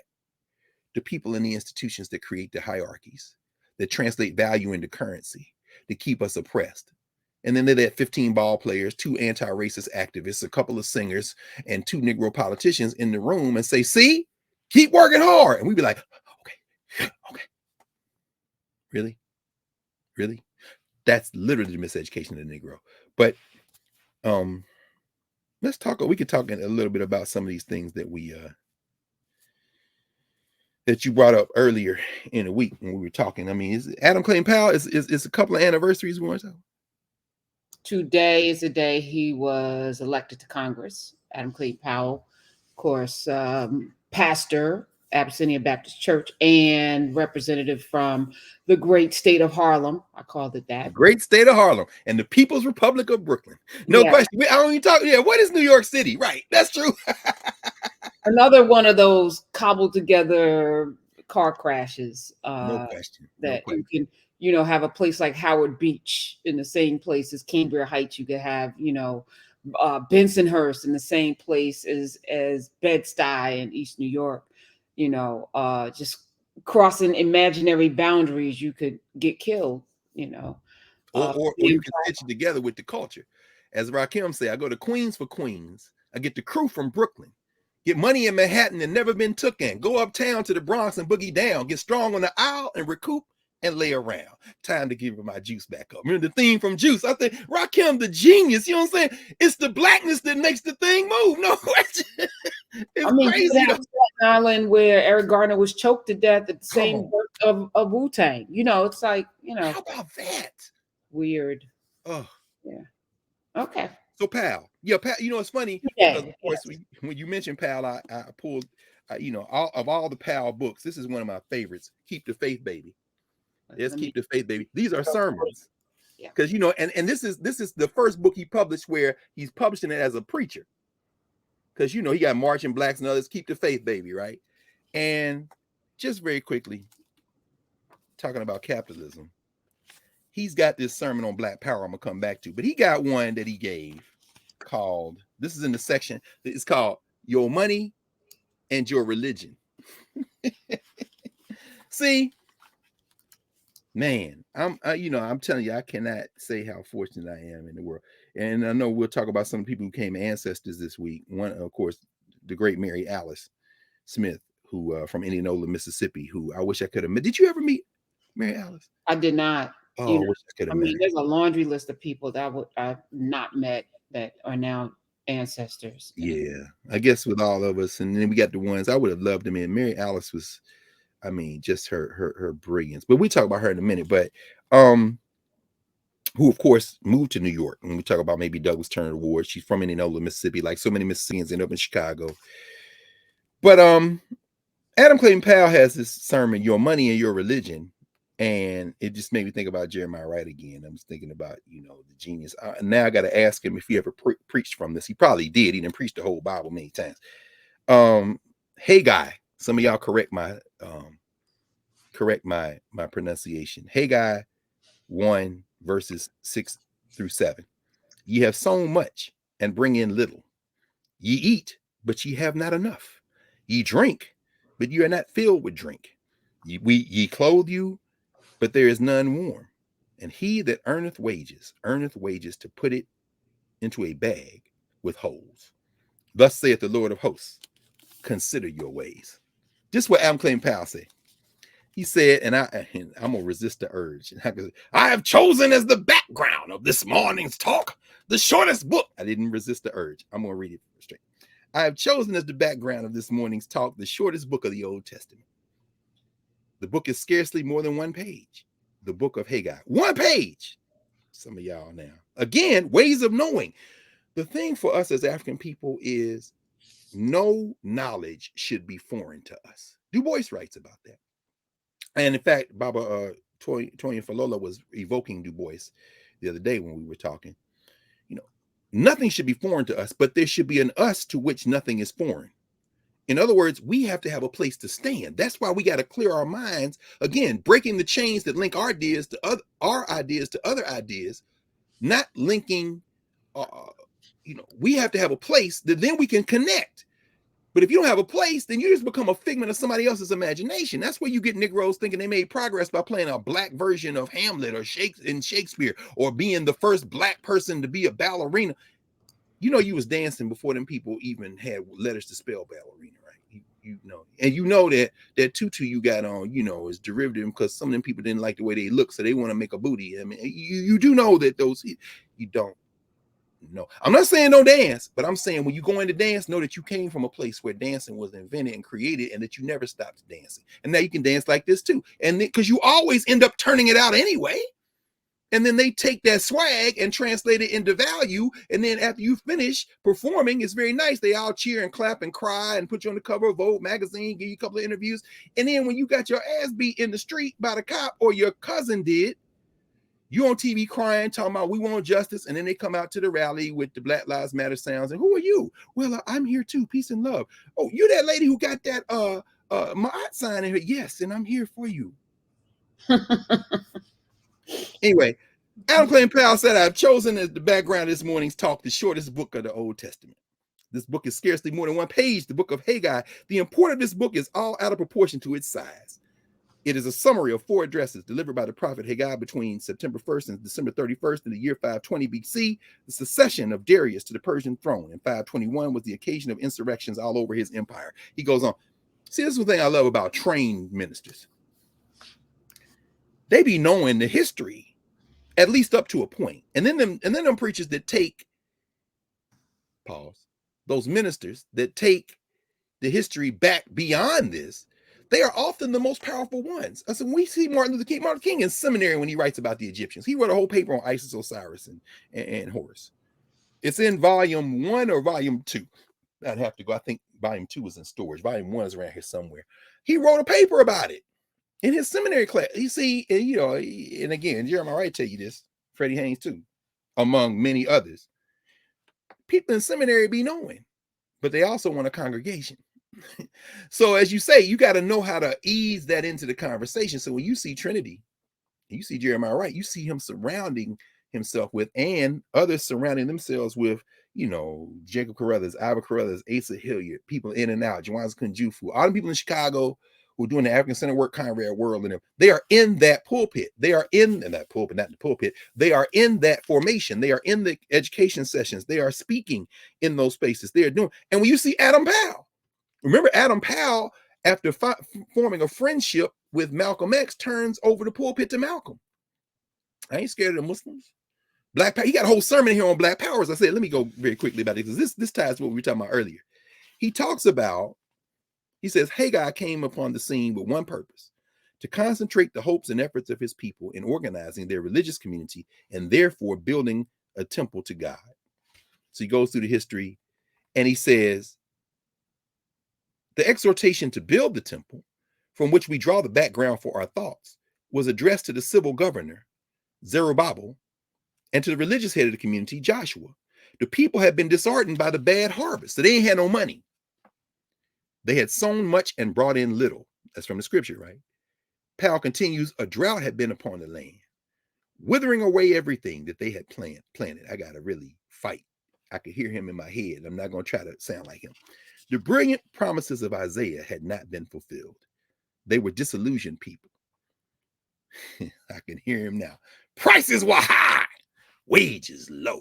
I mean, I wish I could have seen Adam Clayton Powell preach. You see him on film, you hear the voice, but I wish I could have been in one of these.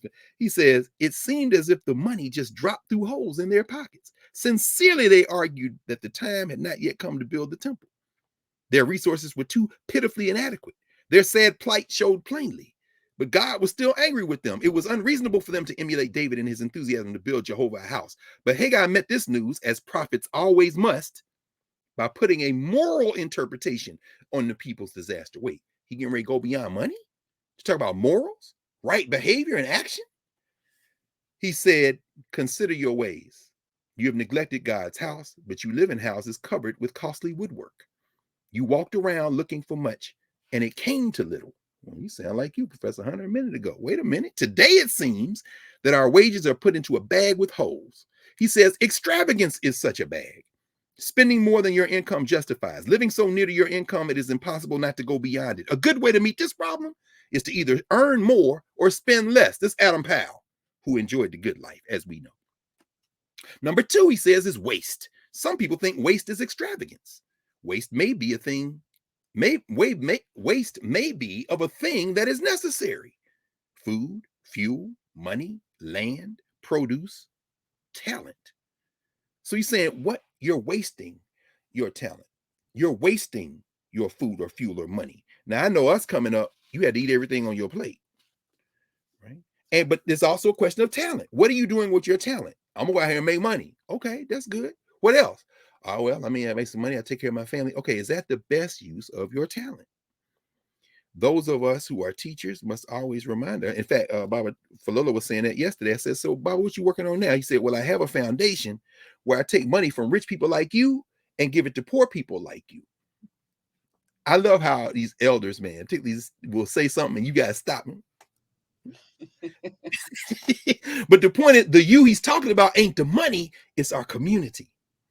And relative to some people in our global community, we are rich. And in terms of wealth, the source that is translated into currency, everybody rich, but somebody didn't eat today. So Powell is talking about waste. What did you do? He goes on and says excess. He says this is like extravagance and waste, but it is extravagance and waste employed on yourself and to the detriment of yourself. It means spending any large proportion of what you have on things which minister chiefly to pride and glory, to say nothing of the evil side of one's life. Then he says, what should I do? Then he quotes Proverbs 23, verse 4, labor not to be rich. Here's what Adam Powell says. And this was published, he gave the sermon before this, but this was published in 1967. He says, first, it is impossible for most people to become rich. Oh, Financial Times. It's impossible for most people to become rich. Why do you buy insurance? Because you ain't got enough money to pay when you get sick. So what do? Every month, you give rich people your money. Insurance set up for people to be rich. You ain't gonna own an insurance company and you hope you never get sick. Some people live their whole lives never get sick. They get sick near the end of their physical time and they never make the money back they gave to them people for decades. Insurance is a way for rich people to make more money off of fear, because we live in a society where the value is the currency and the value is not the people. I work for you.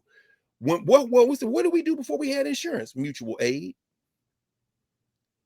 What do we have before we had people get together and say, I got $1, you got $1, let's put it together?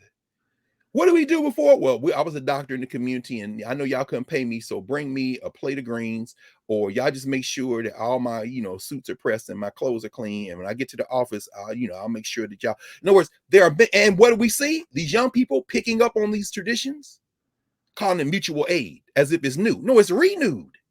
There are ways to pick around the edges while we are trying to reform ourselves.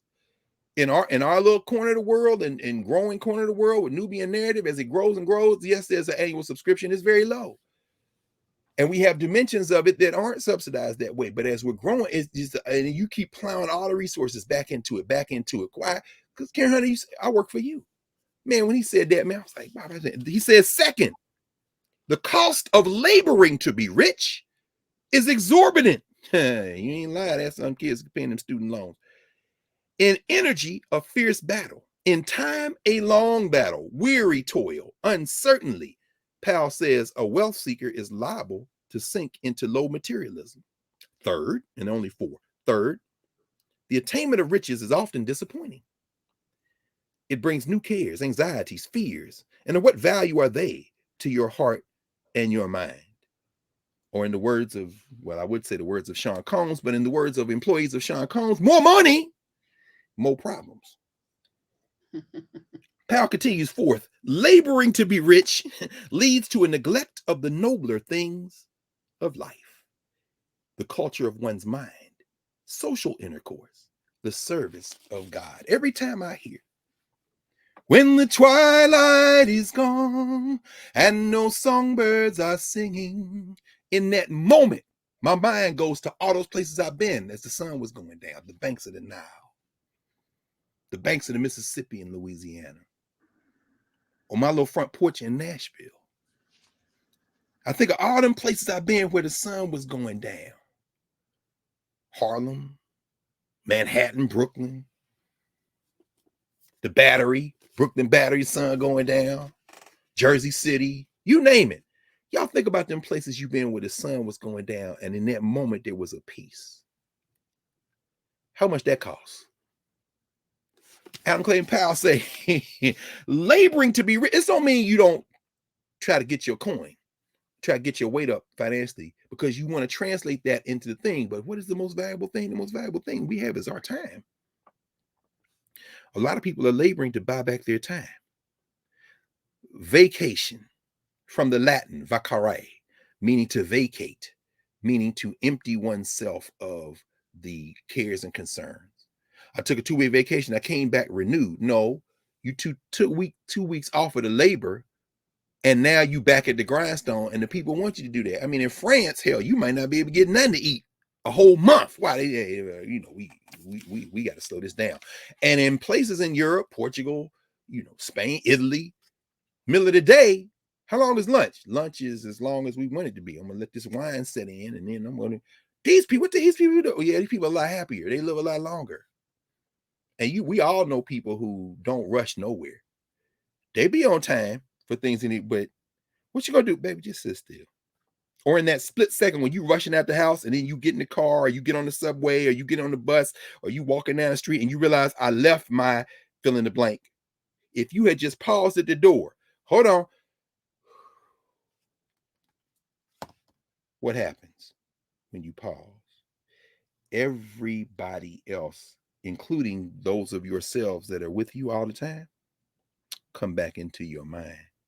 When the twilight is gone, you come into my heart. Is it silence when you stop?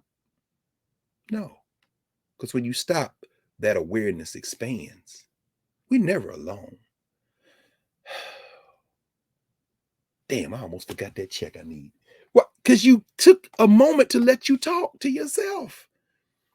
And it was there. But if you had just, okay, I'm coming. That's why if, I'm rarely on the phone anyway, but I found, and I'm sure a lot of us are in that space, if you're talking on the phone and working and doing stuff and moving stuff around at the same time, you get out the phone, you don't know where any of that stuff is. Wait, where did I put I was on the phone. Damn.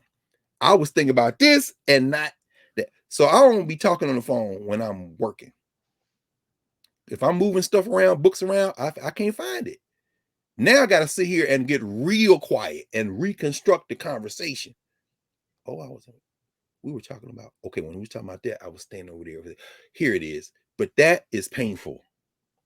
I spent a lot of time. So this is, and then of course he takes it to God. We've inherited one fact. We must put God first in all things. I mean, God's house, God's program, God's people, God's inner self in your life. Because again, he's a minister. But let me end with Powell on this and then we'll wrap.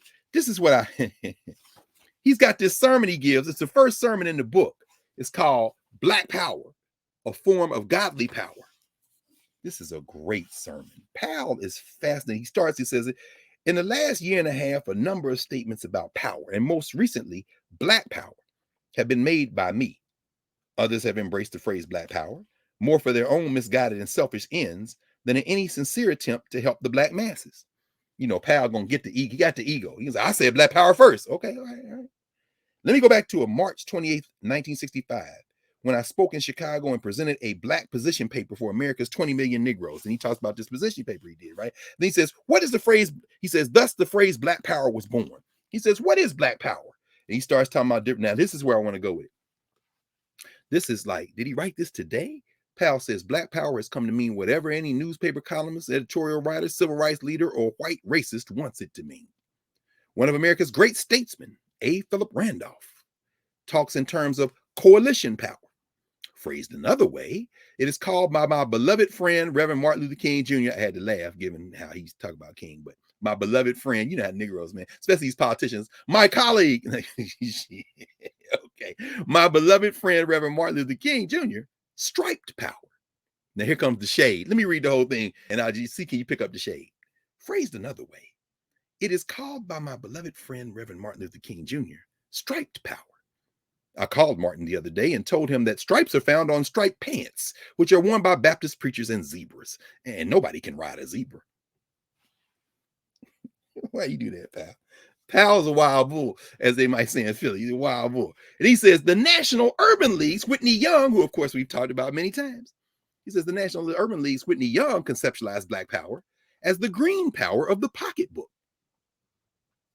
Powell now adds the shade. He said, and indeed he should. Because what organization has derived more green power from the civil rights movement than the National Urban League, the Wall Street of the civil rights movement? It can be rightfully said that the National Urban League has made a killing on the civil rights stock market with the more than $1 million it receives in grants from the federal government. Oh, is this diversity, equity, and inclusion cats that got bank accounts got swole 2 summers ago? As every corporation, help, you're racist, pay me, you're racist, pay me, you're racist, pay me. Okay, this is impolite. I'm just going to say you're a racist, but my agent already got the check, right? Hit the, okay, very good. You're a racist. No. Powell goes on and says that fiery young radical Stokely Carmichael sees Black power as the fuse for rebellions in American cities. I cannot pretend to speak for what others interpret Black power to mean. I can only speak for Adam Clayton Powell Jr. And so in doing, I only remind millions of Black people of my 36 years of commitment to the cause of freedom for the Black man and Black woman, I would say. He says, first of all, Black power is not anti-white. Black power incorporates everybody who wishes to work together, vote together, and worship together. Is Black power white supremacy in reverse? He says, Black power makes no moral judgment, but white supremacy does. Black power simply reaffirms the integrity, dignity, and self-respect of Black people. White supremacy denies them. And he goes on, he starts putting things in. He's saying, y'all shouldn't be burned down in neighborhoods. I understand it, but you shouldn't be burning it down. You shouldn't be doing this to yourself. And then he says, let me read a few sentences from a book. As I read, consider the significance of these words in the current mood of worsening race tensions in America. This is 66, 67. He says, and here's where the book he's quoting from. He says, a pamphlet on how to prevent a race riot in your hometown was issued in November 1943 by the American Civil Liberties Union through the Committee Against Racial Discrimination. The pamphlet was written by Winifred Rauschenbusch. During her investigation, she found 23 cities where racial tensions are so acute that there's liable to be an explosion any day. This Negro minority not only hates the officers of the law, but they hate anything that looks white. They would kill a white cat if one passed through their neighborhood. Behind all this immediate trouble, so far as the threat of overt action is concerned, is an impatient, irresistible drive of the Negroes, on the one hand, for a fuller realization of the equality which has long been promised to them, but just as long denied. On the other hand, stubborn, deepening, and in some places broadening resistance of the whites to this very aim. Now, that's the quote he says. Powell then says, were these words written last week, last month, or even 3 months ago? Powell says they were not. They were written almost a quarter of a century ago, 21 years ago, by my father, Reverend Adam Clayton Powell Sr., in his book, Riots and Ruins, which, of course, sent me to the stack for my signed copy, I'm very happy to say, to Ms. Obazine Walker, with the compliments of the author, Adam Clayton Powell Sr., Riots and Ruins. By the way, Obazine Palmer was the principal of Benjamin Banneker High School here in D.C.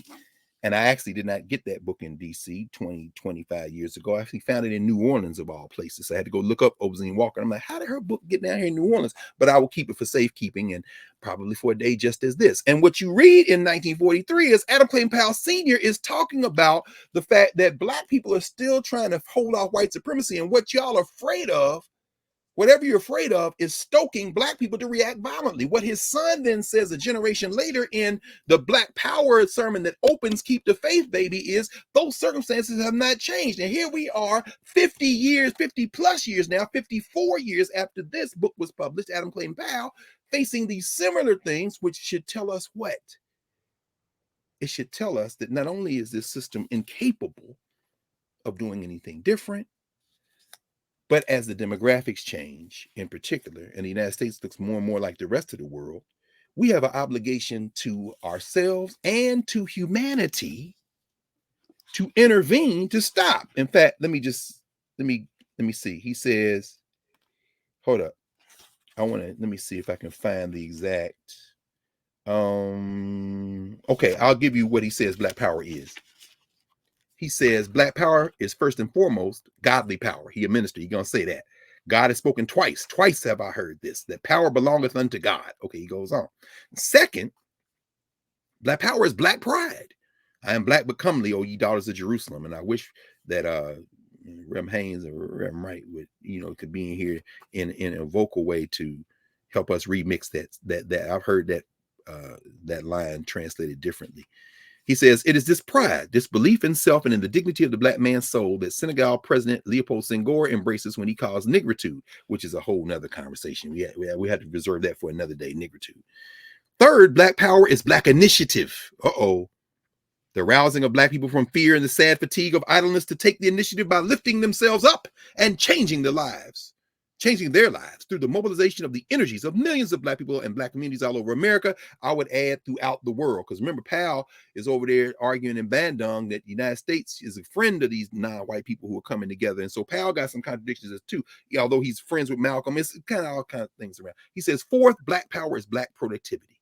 The increase of Black jobs for Black men and women, the contribution of Black people to gross national product, the beautification of Black neighborhoods, the expansion of Black businesses.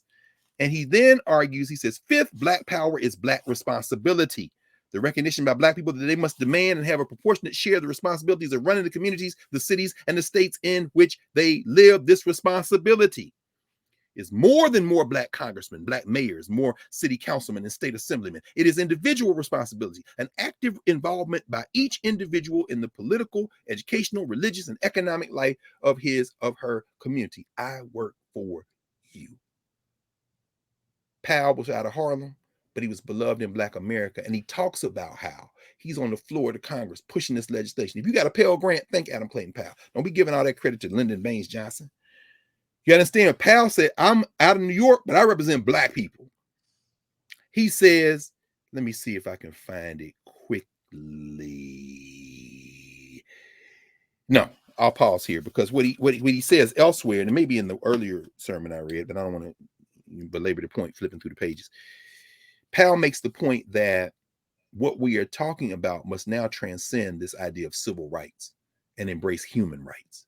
And in that echo, in a book published in 1967, 2 years after Malcolm X was assassinated, it strikes a resonant chord. We read together, Where Do We Go From Here? Chaos or Community, page by page, line by line. King is saying that these types of iterations of human rights, of embracing the community of humanity, are direct threats to a state system that depends on keeping people separated. So when the cosplay coal miner from West Virginia signs legislation, the social structure starts cheering. We, from the governor's perspective, could say, yeah, now let's bang on him and keep going. Why? Because he only did it to protect what is perceived to be U.S. national interests against the Chinese. And in some stories, as John Clark said, ain't no good guys. Why? Because China is in Congo and got these children out here digging out these minerals so they can put them in the very damn iMacs and MacBook Pros and iPhones that they sending you to buy with all this money that you don't have, as Adam Clayton Powell said, at the damn Apple store and the damn phone store. The whole point is that this capitalist system can only be dismantled when people withdraw our power from it and repurpose that power, which is really our time, in institutions that will change this world. And these artificial state boundaries are not going to be the way to do it. So, pause here. But we know that because people are here from all over the world. All over the world. I'm in the chat right now with 1,000 people. From 1.1. Look at this and keep going up. Where do people come from, Professor Honey? All over. Hey, everybody. Matter of fact, Nubians, state where you're from really quickly. Would you please? Yeah, let us know where you are joining us from, because we're here in the morning, heading into 10 o'clock a.m. Eastern. John said, how the hell you had to finance a phone? Right? Can you imagine that? I mean, everything's going to be financed now. Octavia Butler talked about that. We're going to, there are mattresses now that you can buy, the things you can buy, pay monthly on for the rest of your life. So, And you grew up in a household of business people. Can you imagine, how did your pops deal with credit? I'm just curious. Oh, he was masterful. He planned on his bankruptcy after he You waited till I had that coffee. Oh, I'm sorry. What? Wait a minute, what? Bought all our furniture and everything, bought the house cash, and then went bankrupt so he didn't have to pay none of the bills. Studied the laws.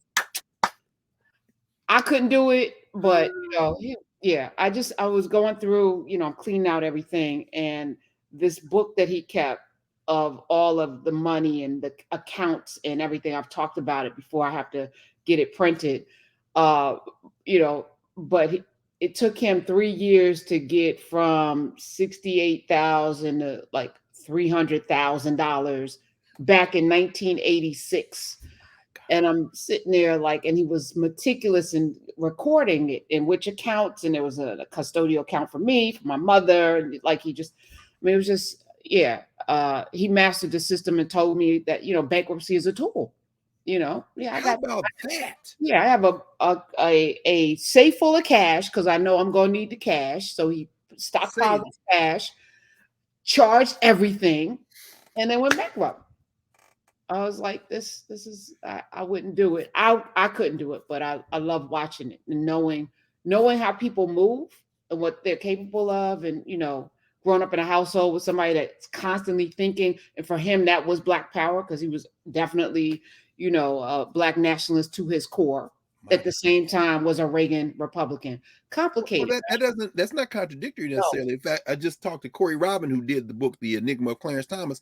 And he says the overlap between Black nationalism and conservatism, he says, I'm writing about Clarence Thomas, who sits in this vector. There's a space where those two things converge. That's not inconsistent at all. Stay out my pockets, bruh. Yeah. You know what I'm saying? I'm voting for whoever gonna stay out my pockets, and then I'm gonna use your same system against you.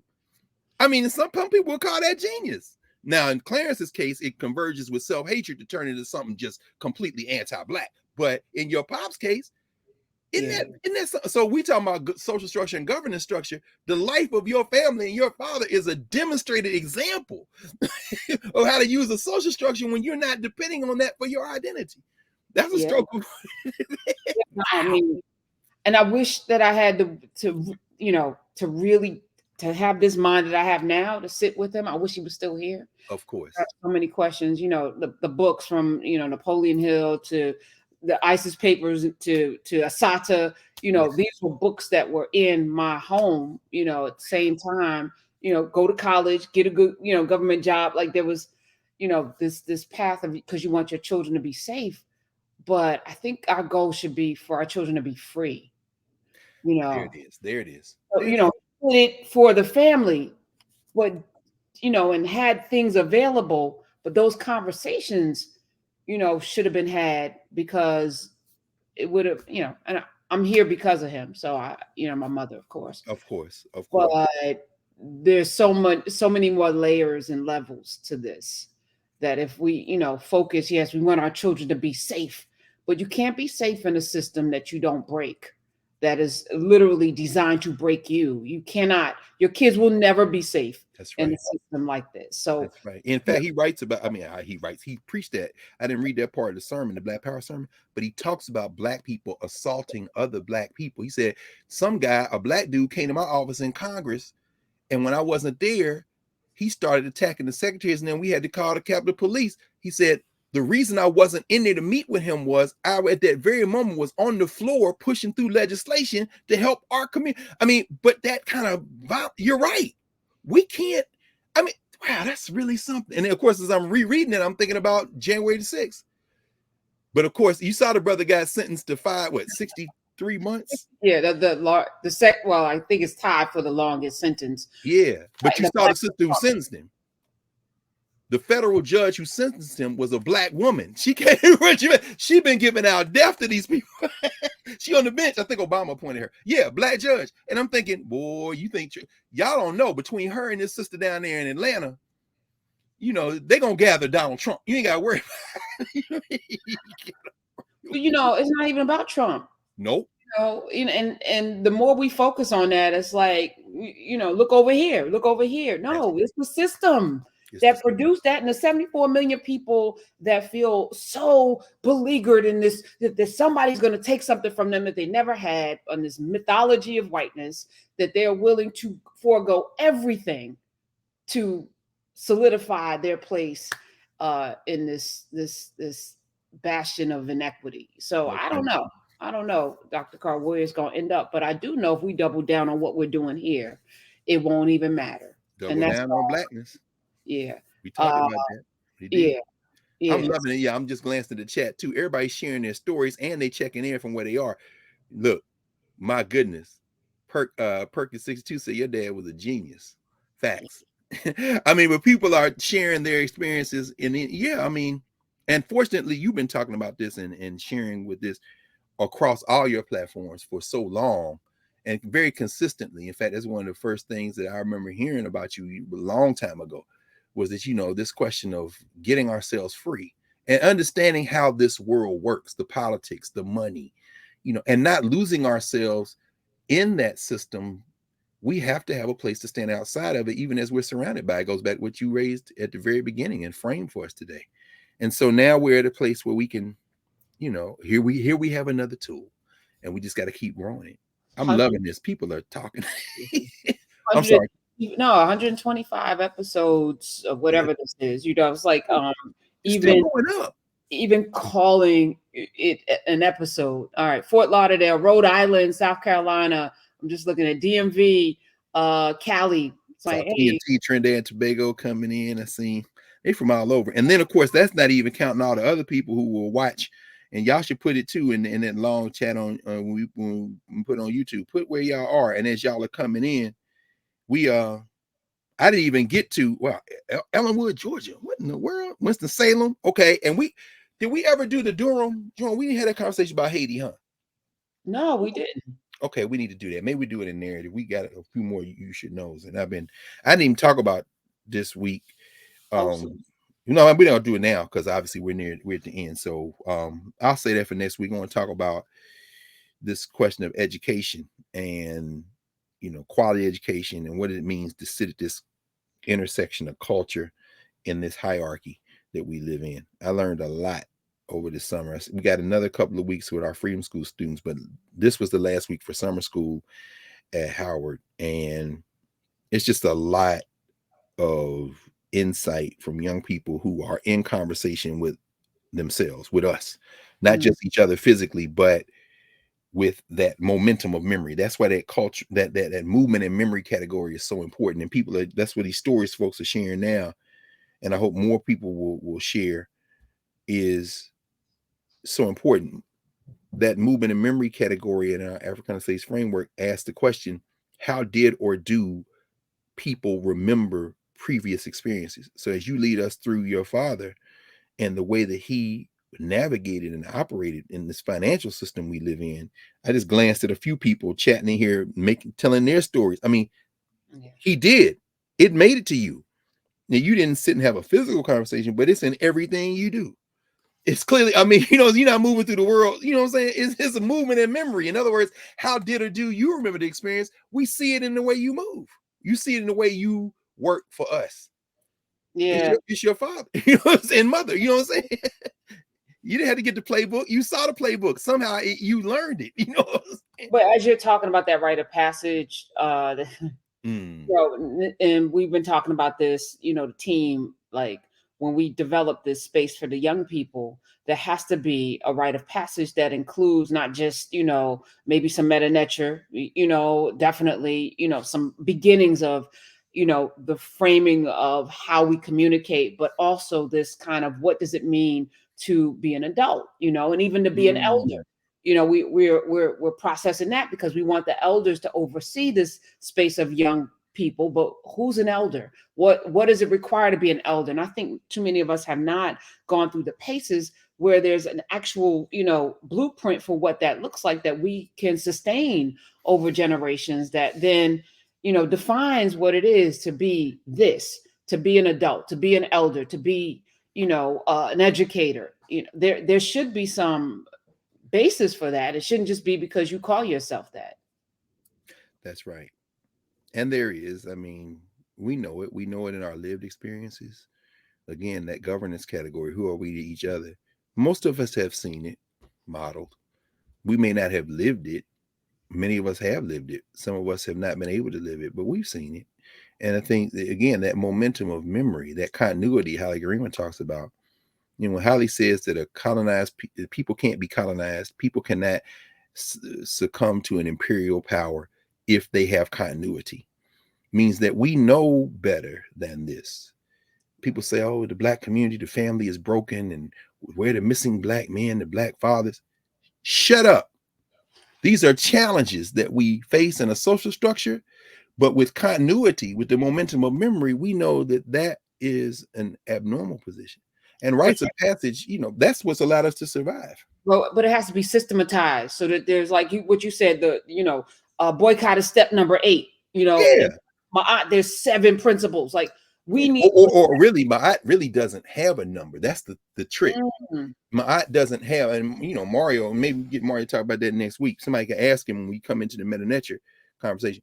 Ma'at doesn't have, like people say, well, there are 42 principles of Ma'at. Take that number away. Ma'at is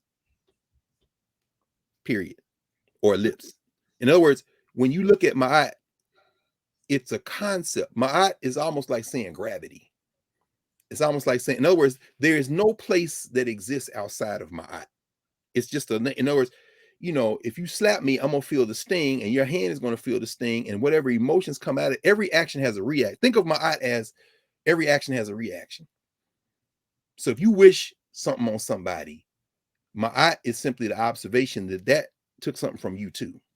In other words, there's a whole, now, what I'm saying? So, when we look at white people, calm down, because Ma'at would say, be very careful, because any system built on depriving somebody else also deprive that person. I mean, so when we say the principle, I think what ends up happening is we start trying to enumerate where we see Ma'at. So Ma'at talks about don't kill people. Ma'at says feed people. Ma'at, these are prescriptions that have been written, and we see them on the walls, we see them in the papyrus, and then we've been oriented to try to find numbers. It's something very similar in terms of the first this, the first that, or the oldest this, the oldest that.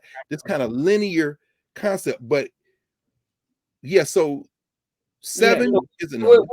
doing the white people thing instead of the African thing, which Yeah, is a and we had we use numbers, but it's a circle, it's a cycle, and of course, yeah, we are, and it's difficult because there is a need for precision, there is a need for enumeration, there is a need for labeling.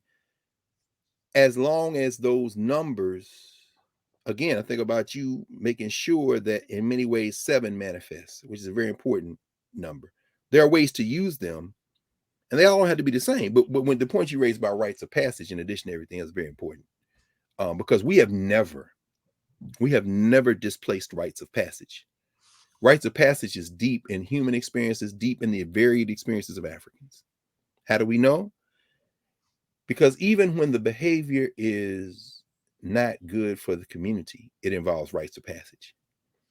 People are very protective of people who are part of their community, and that community is just, the various formations of the Crips or the Bloods. If you with us, you with us, and it's going to be a rites of passage. But then we're not with them. It's the we're not with them that creates problems, and even the violences that we absorb and channel into the us's. But the thing that didn't change in terms of this value is the rite of passage. To be with us, you got to do X, Y, Z.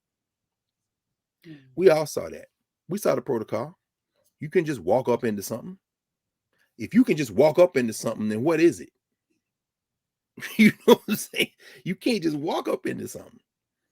And so, I mean, it's interesting.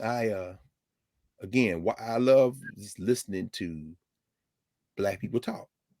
So I'm watching some brothers have a conversation about, and it's been 60 seconds on this, and this Will Smith apology that apparently popped up, and I watched it. And it's very different when Black people have a conversation about Will Smith and Chris Rock than it is when Black people are talking to other people, or other people talking to Black people. And I know Black people, we don't have no one opinion, and we won't get into this today. As I said, 60 seconds, and I'm almost at the end of it.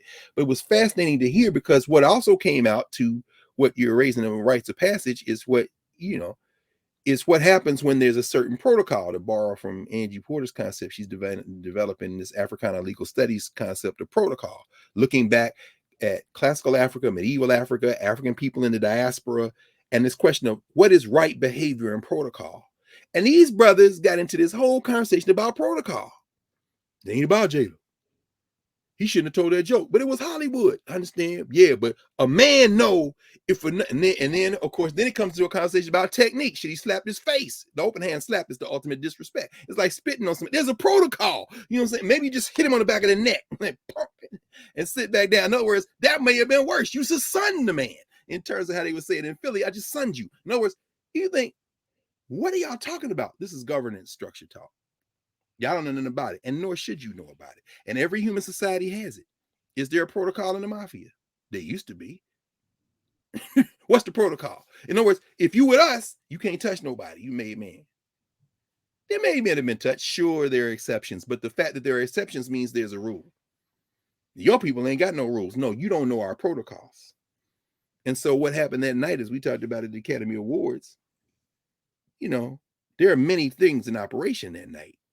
And what we ain't gonna do is read Variety magazine or watch People magazine or listen to y'all talk about what happened, because I couldn't care less what you think. I don't know that I care what I think about it, but I know what I'm not gonna do is listen to you. You know what I'm saying? I'm not gonna listen to you, because you don't have anything valuable to add to the conversation until I thought about it myself with whoever else I want to talk about, because I'm breaking the chain to link my ideas to your ideas, and we're going to talk to each other without interpreters. No, thank you. No, thank you. Because your parents' generation, my parents' generation, what does it mean to be disrespected? Yeah, Black people didn't fight white people, but there were certain ways that they would not be disrespected by white people. That's how you stay off the bus for a year. You know what I'm saying? You know what? That's it. You've been spitting on Black women. F y'all. I don't give it. I will walk before, you know what I'm saying? Yeah. I think we both, and because we're both with young people, a lot of the things that we were raised with, like if my mother called me and I said, "What?" Ooh.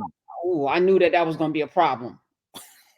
I just might need to stay upstairs for a while, but there's like, I had to check one of my students. I was like, you will never, ever in your entire life call me Karen, ever, Ooh, ever, never, ever.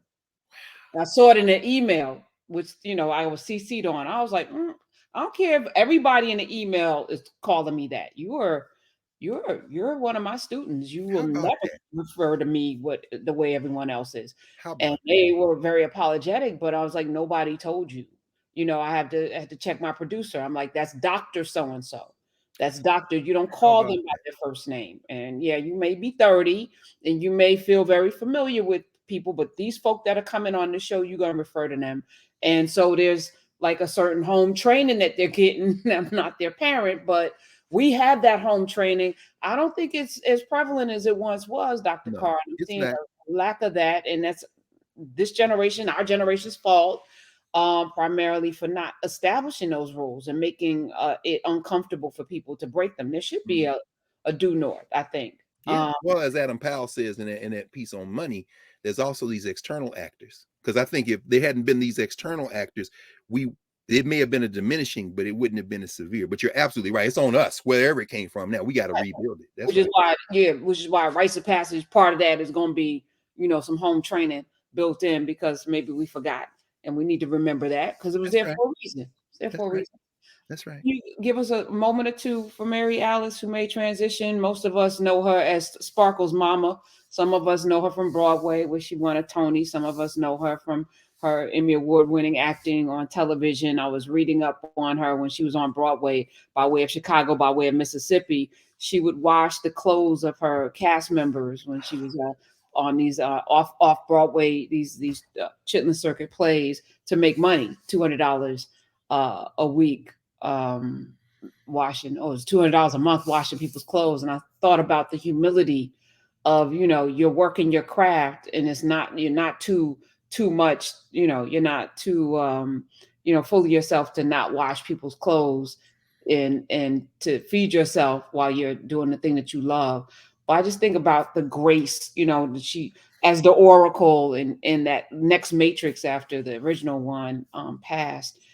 There's a lot of dignity and grace in the way Mary Alice carried herself in that voice. So it was sad to see yet another, but I guess at the same time, she's on the other side fighting now. That's right. And left a body of work. I shall.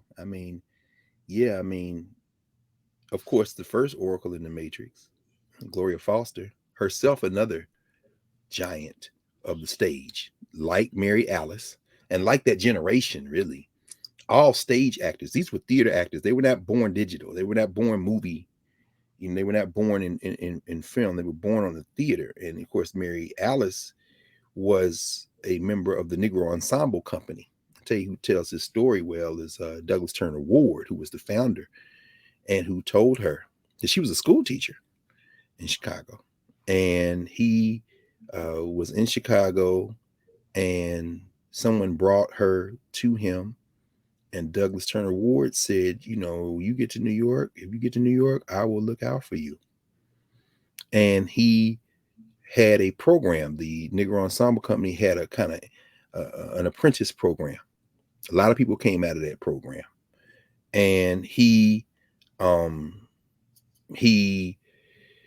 her over to the great Lloyd Richards.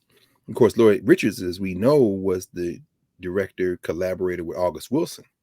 And that's how she ended up. And in fact, I saw something Viola Davis put on social media where she said, shout out to the original in Fences, Viola Davis, who made transition. There's a picture of the two of them together. That genealogy, man, that's the beautiful thing. You see that genealogy.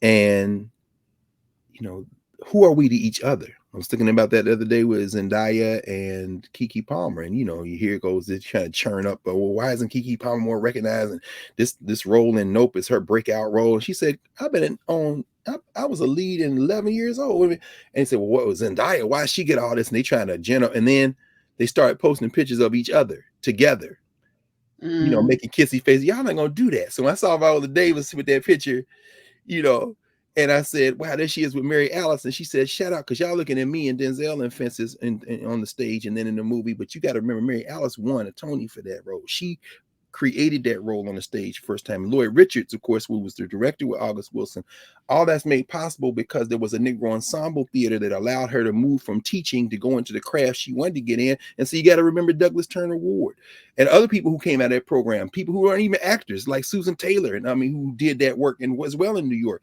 And I saw it to say that Mary Alice, as you say, with that grace, with that dignity.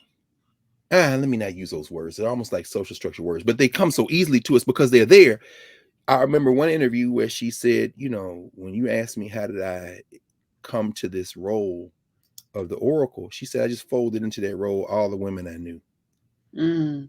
And so when you look at her, there's a reason why you feel like a mother, a sister, an elder, someone. She said, I'm not basing this on making up a character. I got quiet and I'm in conversation with all these women in my genealogy. So here I am. And like you said, a different world for a generation, you know, she anchored that house. Some of us are just old enough to remember the dorm mothers at HBCUs. You couldn't go in, and we come up Jefferson Street from Tennessee State, going trying to sniff at these little girls who lived in Jubilee Hall and Fisk. And there was a lady we called Madam Jubilee. That elder was always in the drawing room. Y'all remember that scene in School Days? Where you come in that dorm, you sitting on that little love seat over there, and you're gonna leave in an hour. And meanwhile, the lady is over there. She live in the dorm. I mean, so you see Letty in a different world. That's a very real character. But I'll end with this in terms of the great Mary Alice Smith, but Mary Alice as we know her stage name. That brilliance coming out of our ways of knowing, bringing forth that momentum of memory so that she could make cultural meaning making. Like you say, Sparkle, Different World, wherever you saw her, The Matrix, these are cultural meaning making moments on an arc. And that momentum of memory that we see in Movement and Memory allows us to see her across the stage. Maybe my favorite, although it depends on, you know, what mood I'm in, a performance that she really undertook. Of course, we know that collection of filmmakers that came out of the West Coast, the great Ethiopian by way of Chicago, then on the West Coast, Haile Gerima, one of his closest comrades, Charles Burnett. I would encourage folk, if you've never seen it, to see a film by Charles Burnett. Many people may know him for The Glass Shield. Killer of Sheep was like probably the first film that he made. That wasn't the first one he made, but it's one that got public attention. But there is a brilliant film by Charles Burnett, part of what they call in the social structure the LA Rebellion. Haile Gerima, Charles Burnett, Larry Clark, a little bit later on, Julie Dash. There's a film Mary Alice co-stars in with Danny Glover called To Sleep with Anger. To Sleep with Anger. It is a brilliant meditation on culture, on governance, on movement and memory, on ways of knowing. You got to pay attention to every moment of every scene. And Mary Alice, with that same centered, under control, and then fully expansive expressiveness, with a look, with a narrowed brow.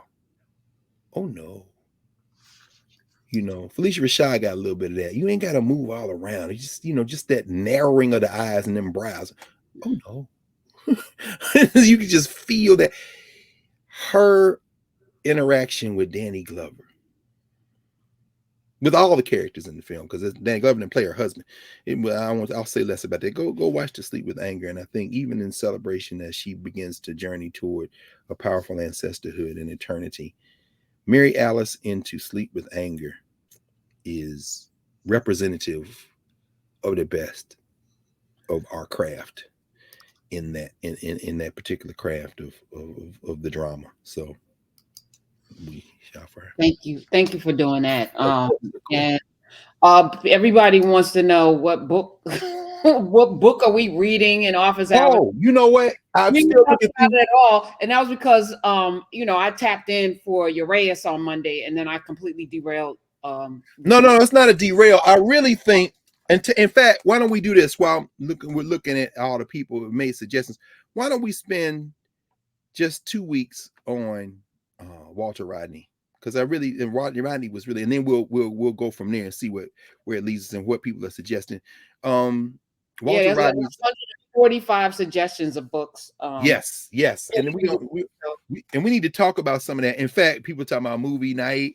Yes. Well, that would actually be, well, it'd be copyright violation. Or would it be if we did To Sleep with Anger? say less. Say nothing. Say nothing. No Possibly. no, Yes. we do nothing. We do no copyright. No We copyright, nothing. Right. don't If make anything. I tell you what, then, all right, maybe Monday we,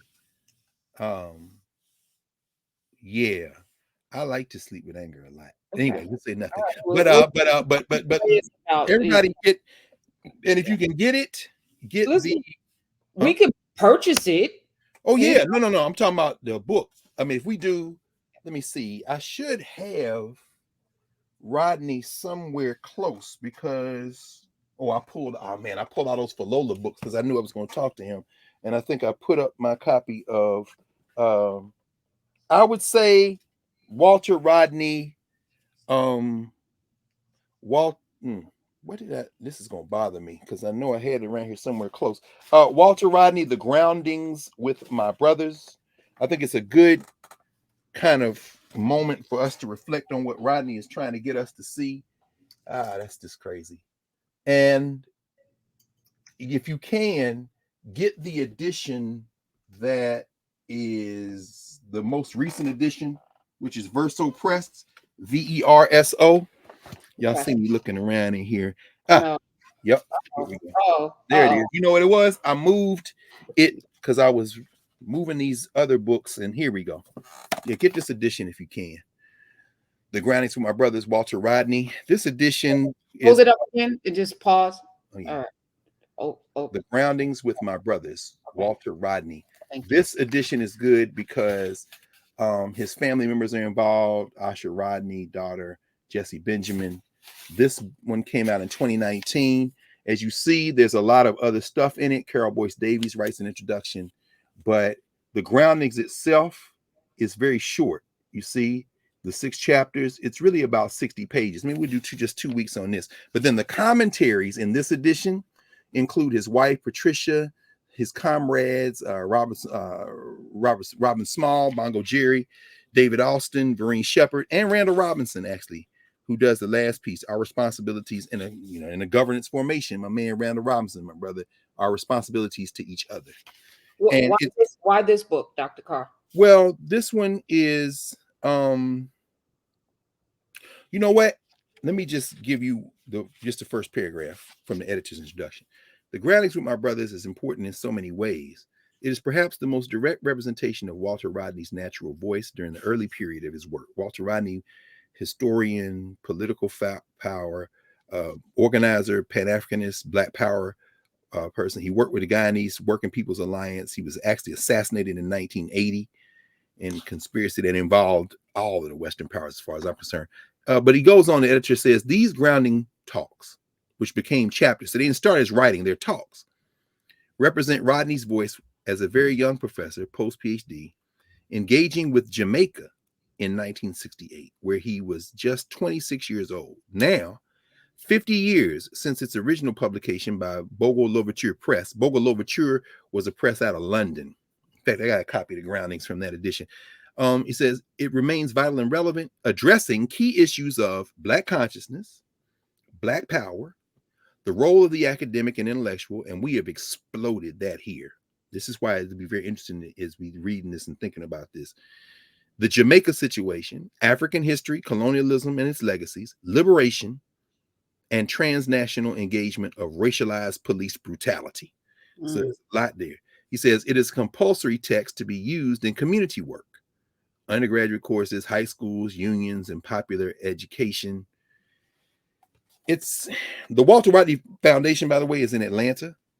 Yeah, they have a website. You can look at a lot of Walter Rodney stuff is out there, kind of open source. If you go to the Walter Rodney Foundation website, you can see a lot of his talks, his discussions. Walter Rodney, just brilliant. And the reason, so finally, I think that this will be a good one for us to kind of just do as a transition into the next thing we discuss together is, and maybe we won't start it Monday. Maybe we'll do something else Monday. I don't know. But on The following Monday, we'll do our 2 weeks with it. Okay. It is very plain spoken, and it allows us to enter the conversation with ourselves fully, and then from there we can take it any number of ways. But what Rodney is, and he was just so young, so it also gives us a sense of the possible. Thinking now just about the young people we have, so many young people. And by the way, Olivia did it, her mom, they did it again Monday night, didn't they? Some of y'all don't know what we talking David, with her beautiful bow, asking you what is the meaning of life. I was like, all right. You say what the meaning, and then she gave us the meaning of life. Yes. Straight up. It's like, I love it. I love it here. And it's, let me come back in because I'm about to share my screen. Yeah, come on.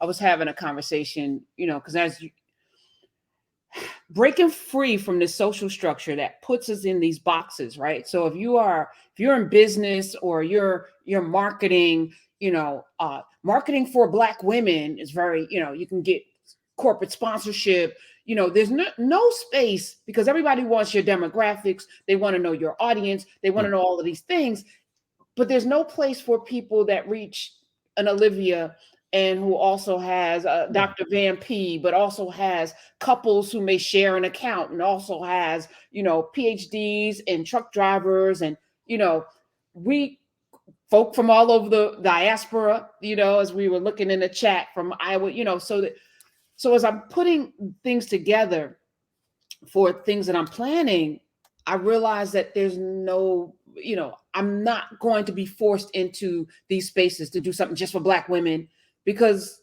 that's not how we roll. We roll collectively, all of us together. We are under this tree learning from a master educator. And the social structure is going to have to bend or I'm going to break it. But I'm committed to not capitulating to what they want. You're not going to get what you want.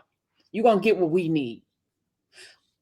Or else, exactly. if you want to be in community with us, that's what it's going to require of you.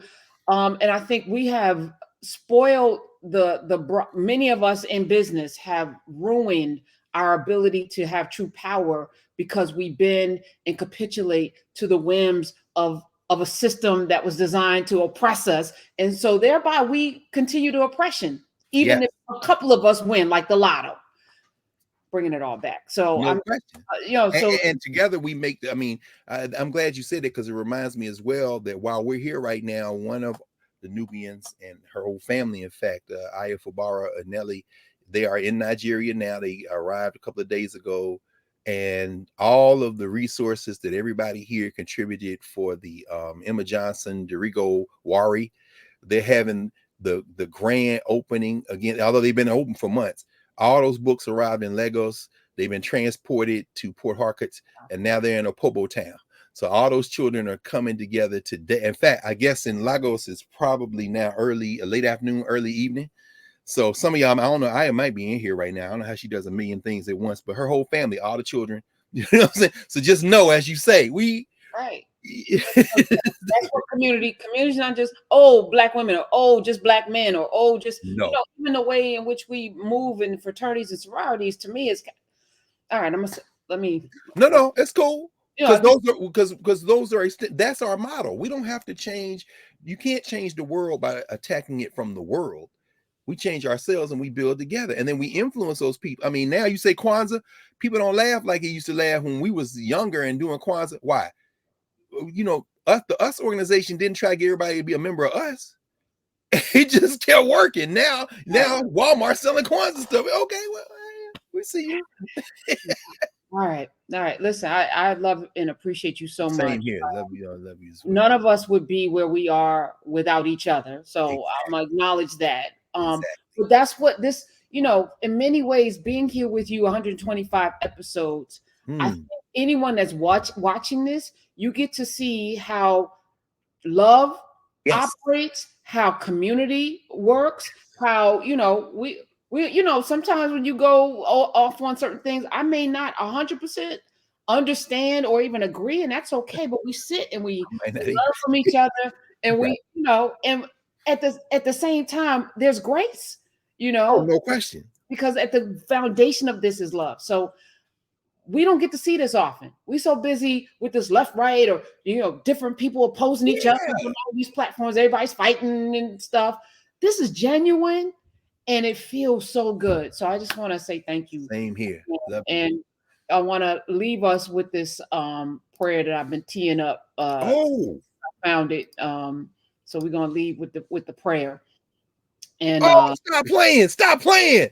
We're gonna leave with it because your correctly sung. Yes, your rendition is excellent, but I need folk to with the words and everything. Come on. Nubians, love you. We'll see you in the Nubians. Love you. Of course, Dr. Senyata, Monday with Dr. Carr, office hours.